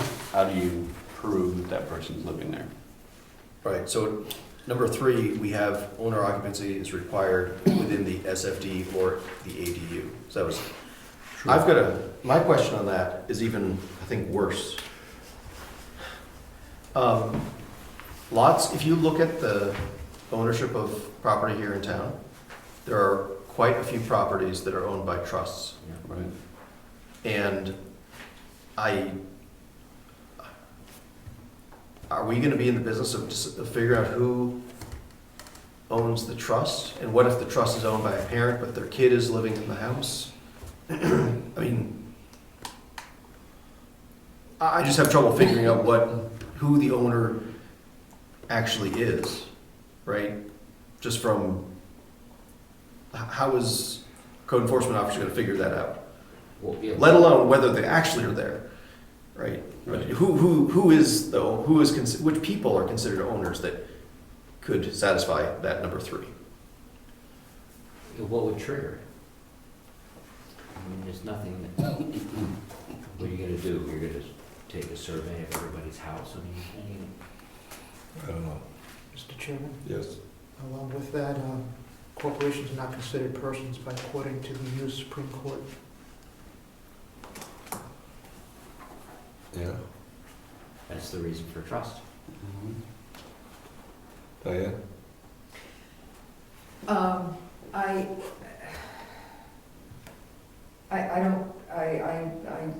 go either way on, I'm confused about that myself. I mean, I think that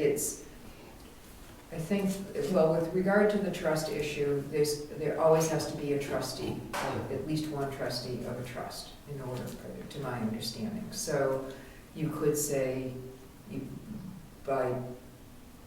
facto, the trustee needs to be there in lieu of a, quote, owner. But aside from that, I mean, how much policing is going to be done? I mean, None. so, I think that it's not inappropriate to have the language that we already reviewed, which is the new number 3, owner occupancy is required. I'm not suggesting that we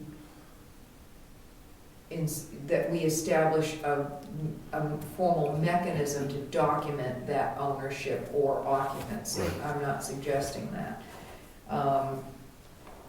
Having this language, which is the current language, stay, it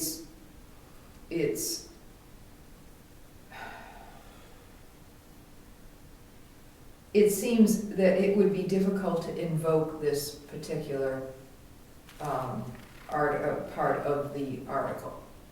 And so, would it ever be brought to bear? I kind of doubt it, I don't. But at least there's something there. So should some real egregious sort of situation arise, there'd be something Something to for fall the back Board on. of Selectmen to fall back on. What egregious, can you think of an example of what egregious situation could occur? No. I can't even think of any. I can. Somebody creates an ADU, they didn't get a building permit and they have 20 people living there. I don't know, I mean, people do lots of things. All these regulations, they can break any one of those in Right. creating the ADU or populating The or owner whatever. lives someplace else and rents out the two sides. Yeah. So I think that this clause in here is all encompassing of all the requirements of the ADU, including setbacks, residency.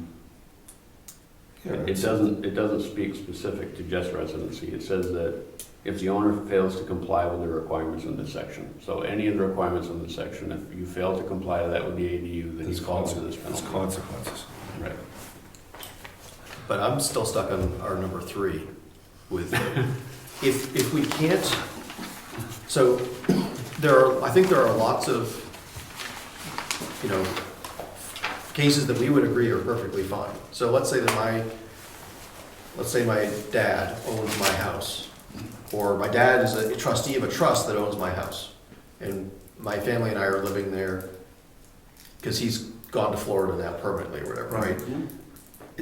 I would say that that's not a bad thing. No, you're all part of the trust. It's- Well, but I'm not a trustee on the trust, it's my dad, right? It's family. Are you just living in the ADU? Maybe my dad is actually, Yes, was a family friend from ages ago and, is really my quote-unquote uncle. And, there's no blood there or whatever. I just don't, I think we shouldn't care, which means I think we shouldn't put that owner occupancy is required.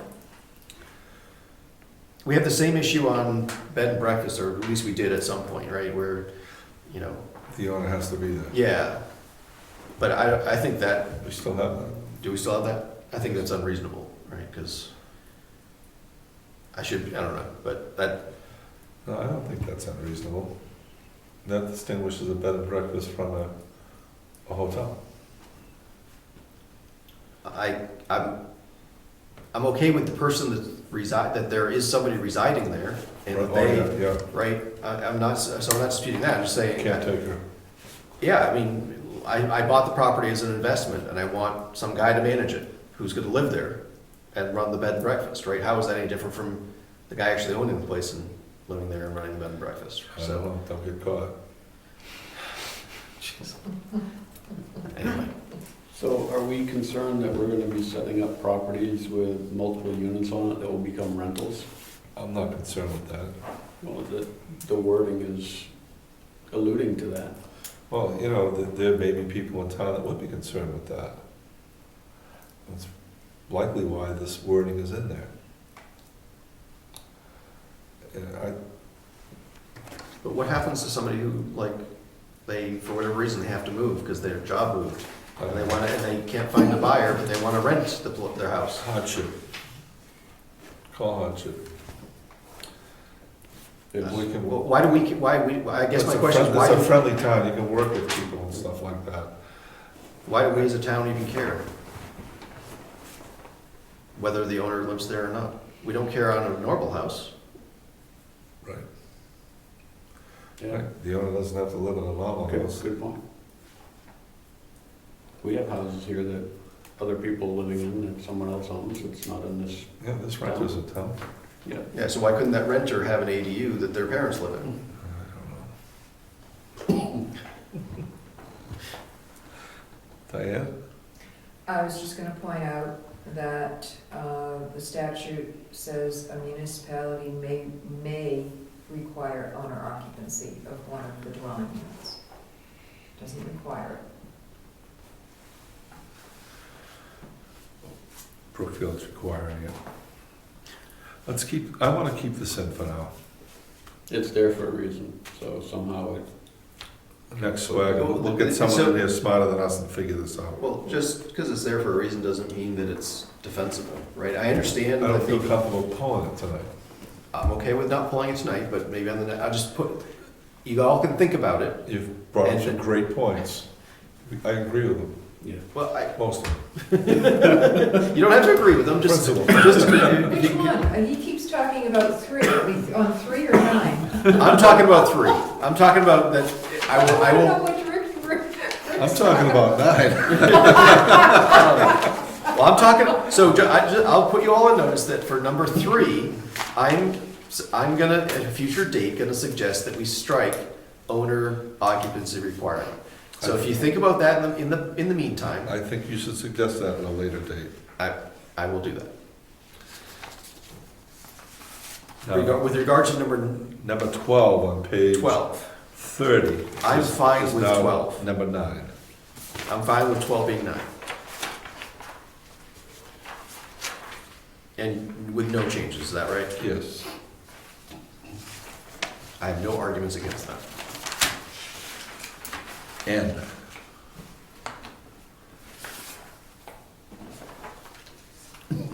It's a definition.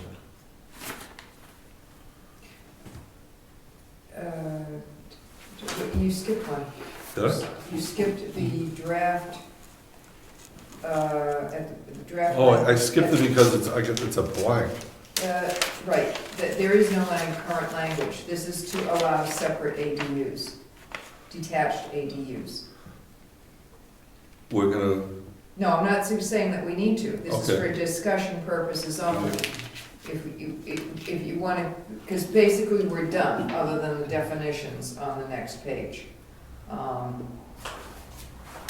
So we can come back to the whole discussion of detached afterwards and move on to the definitions. yes, like we were talking about earlier, it's possible that we'll put a warrant article to ask the town Okay, if they want us to address that, okay, very good, thank you.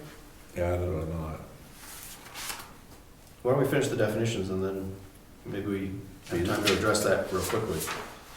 Guess what? Detached. I think we could, my suggestion would be that we go through the list that we end up with for the attached, see which ones of those we think should apply to detached as well, and. We don't have Great. detached. Okay, so we have one working document for, which I think we sort of approved for the non-conforming lots. Second one that we're talking about now, we're just getting to the definitions, then we'll be done with, pass over that. We're talking about a third one, Yes. which would be for to allow detached. Well, we're gonna ask the town if they want us to. The way we Shall ask work them, on the that. way that we ask them is to put a warrant article on the, and let them vote on it, so, you know, let them. Right. You're Okay, talking the same. So, No, we're not. so do you mean after we go through the definitions, we'll talk about Yeah, in a 5 warrant minutes, article? in 5 minutes, we'll talk about a third warrant article for detached ADUs. Okay. That's what I'm suggesting. You can say no, That's it's your meeting. That's a great idea, Ron. I'm excited. Let's blow through these definitions so we can get on to that.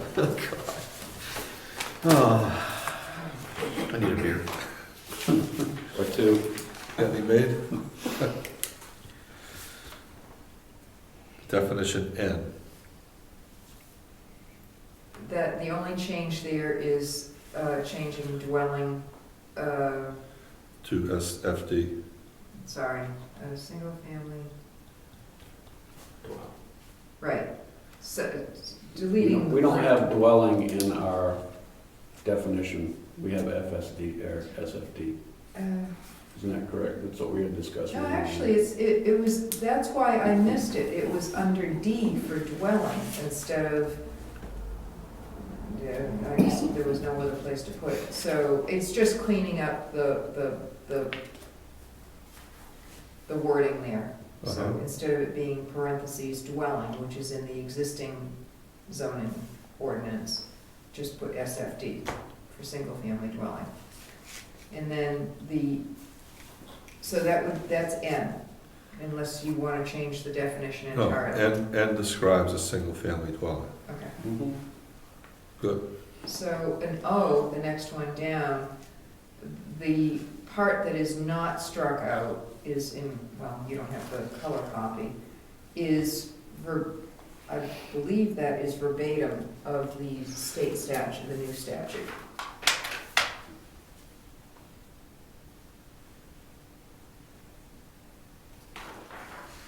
Well, it's excerpted.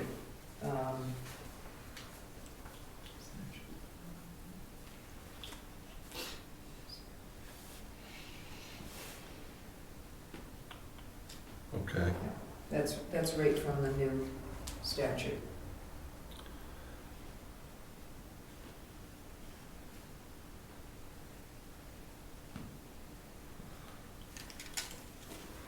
So the suggested is from the new statute? Correct. Yes.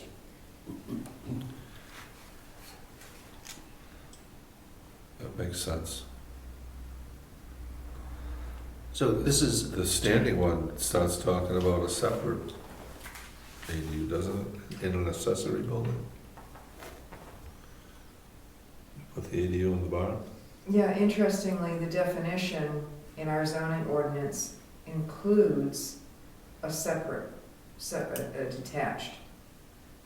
Yet, it's not referenced in the body of the zoning ordinance as detached.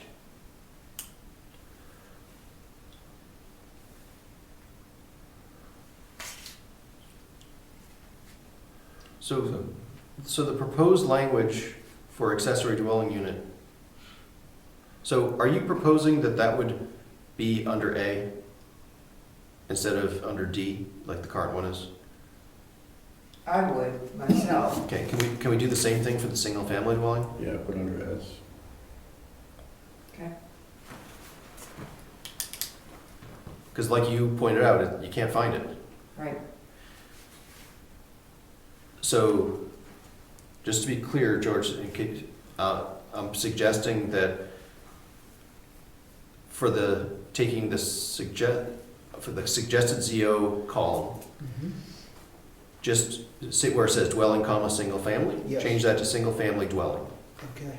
And then that would go under the S's in the appendix, if we ever get it in there. And, so now the definition for accessory dwelling unit says it's within or attached to. Do we want that? Not at this point. Well, on its face, an accessory dwelling unit is that. It's in the, according to the state statute, I pulled that right out of the statute. So then we would always then refer to a detached accessory dwelling unit as a detached accessory dwelling unit. Right, because as we just modified, the preface to this whole section is attached ADUs are blah, blah, blah. Right, so should this definition be attached accessory dwelling unit? No, Okay, because it still applies. so then do we need to say that this is that attached ADUs are permitted? That's what we did, But do we need to say that because ADU is attached by definition, according to the definition that we're proposing?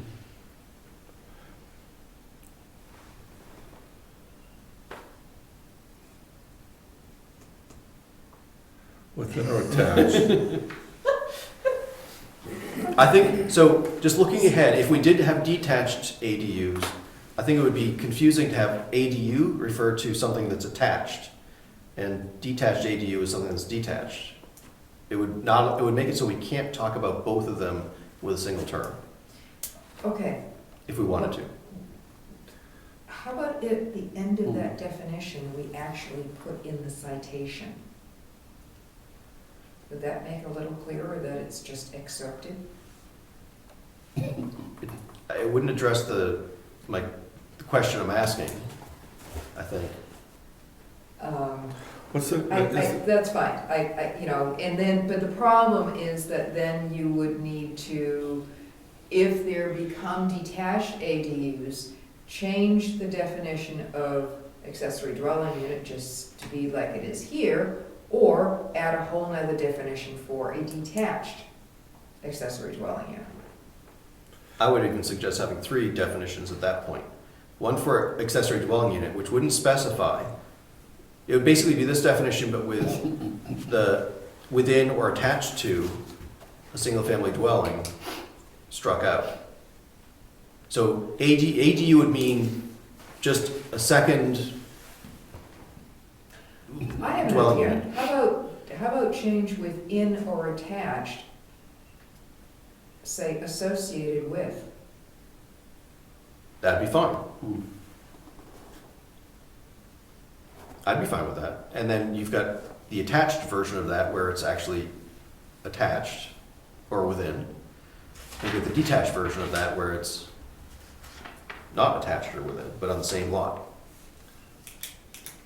a residential living unit associated with a single-family dwelling? Yep. That's good.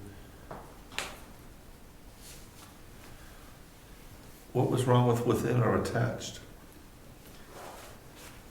Because we live where, It means that we couldn't apply the term ADU to a detached right. ADU. I understand, it complicates it a little bit by If we go by. having both terms, having both within and detached, or attached and detached in the definition, yet only have one in the zoning.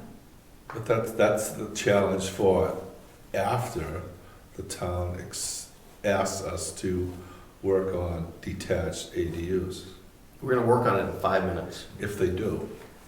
They're not gonna come in here to ask us to do it. We're- We're gonna, Well, it's gonna go to a vote on the ballot, Right, and Right. they come back, no no attached, it may very well, I wouldn't be. detached ADUs. Right, If it but how do we, did. but the question is, how do we present it to them in such a way that they'll understand what the zoning ordinance would look like if they approved it? So I think what we would need to do, if A we, third definition, like you said. right, so I think that, I like Diane's change to ADU, and I would suggest that we add another definition called attached accessory dwelling unit that says it's an ADU that is within or attached to the single-family dwelling.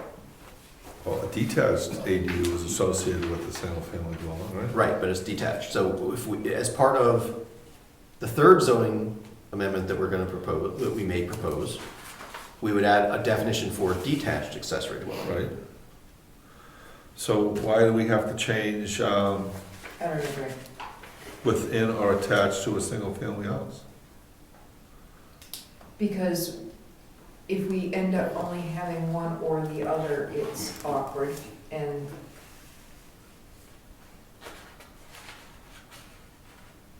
in other words, if the definition specifies both and we only have one, that could be complicated or raise questions or stumbling blocks.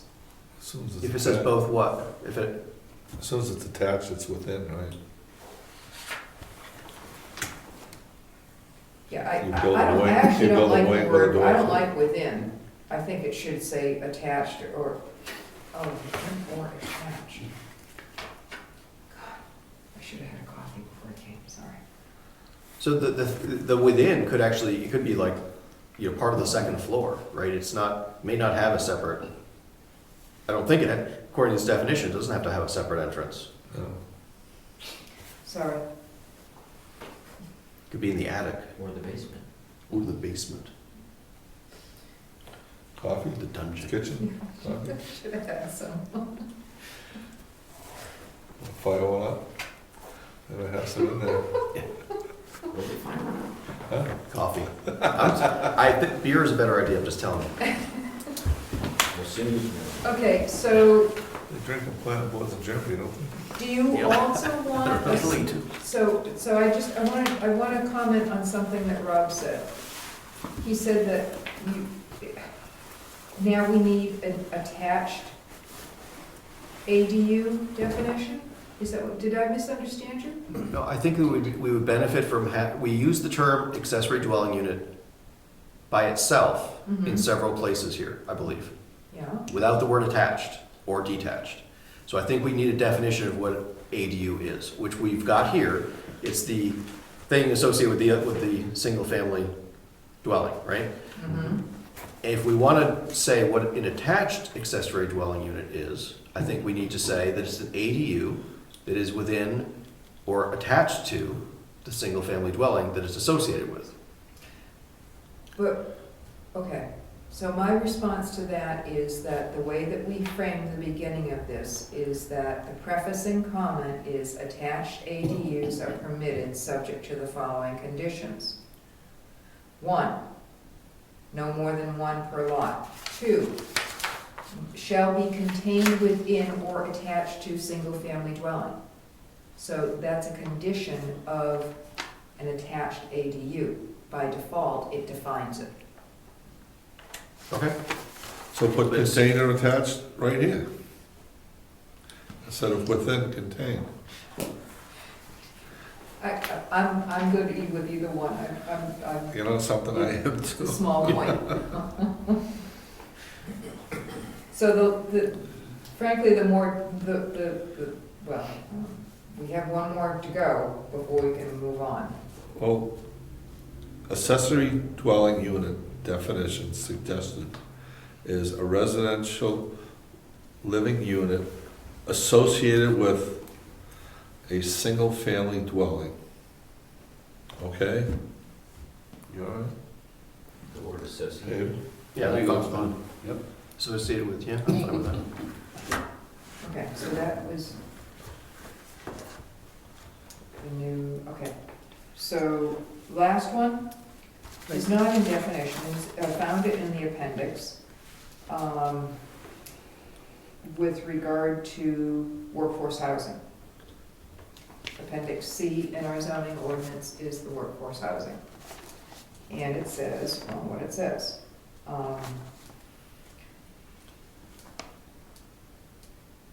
And my note to the right is, it's not clear whether the ADU within or slash attached to a workforce housing single-family dwelling can be prohibited.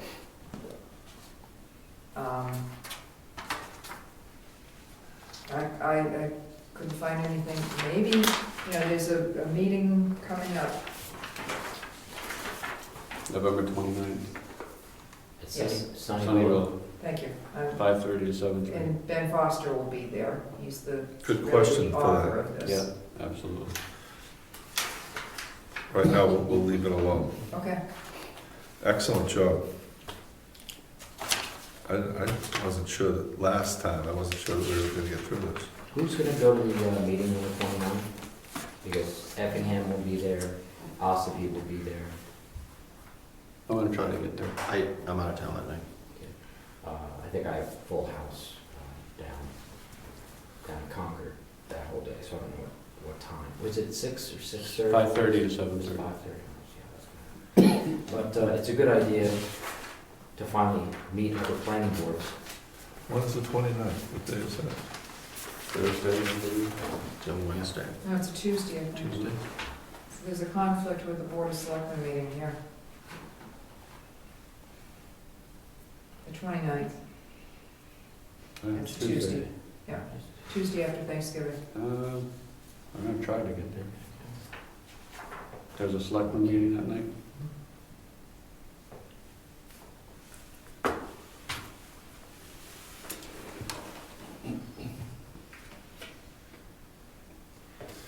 Mr. Chairman, I also posted the videos of the other planning boards discussing ADUs. They're quite interesting if you'd like to be I'll check that out. entertained. That's interesting. I mean, Ossipee has different issues because they allow mobile homes. So they were worried about, people having a mobile home and then attaching another mobile home to it and how they were gonna handle that.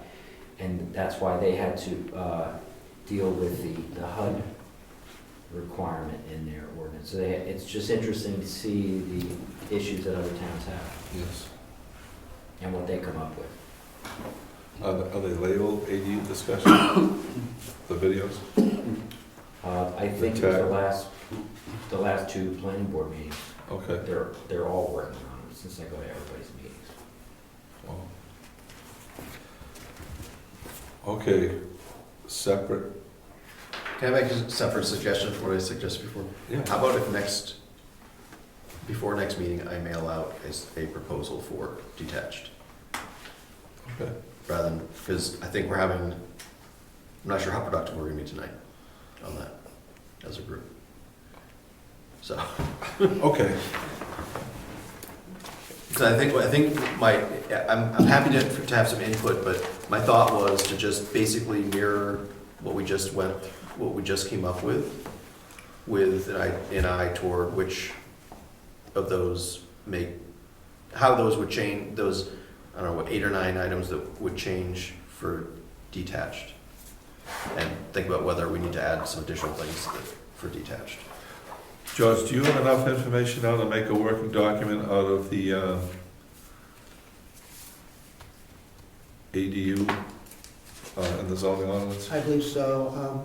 With your permission, what I had to do is make one up and send it out immediately, and with the provision that I get feedback from people in case something was missing from the document.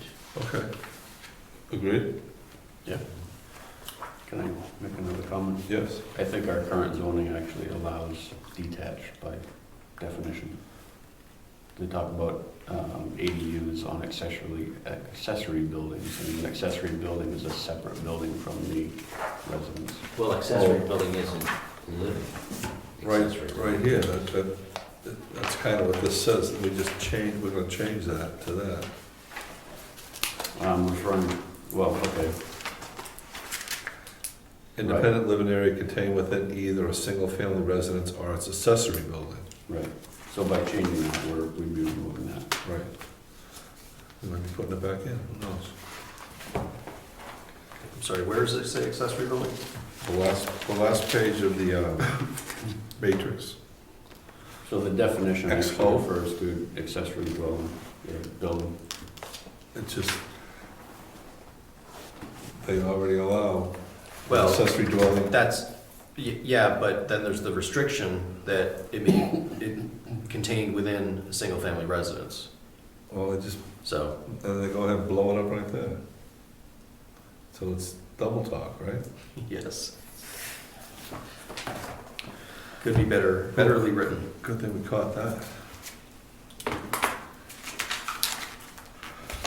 Public comments?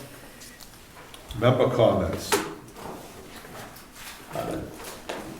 Just what we had discussed earlier, November 29th at Sunny Villa. Discussion. Thank you for starting the meeting. No problem. How many people are gonna be going to that meeting in Sunnyvale? And you have to post and, By the 22nd, you have to RSVP. Is that a drinking meeting? No, you're thinking They do about serve beer there. public meeting? yeah, I mean, is there gonna be a quorum of us there, and do we have to? I will not be there.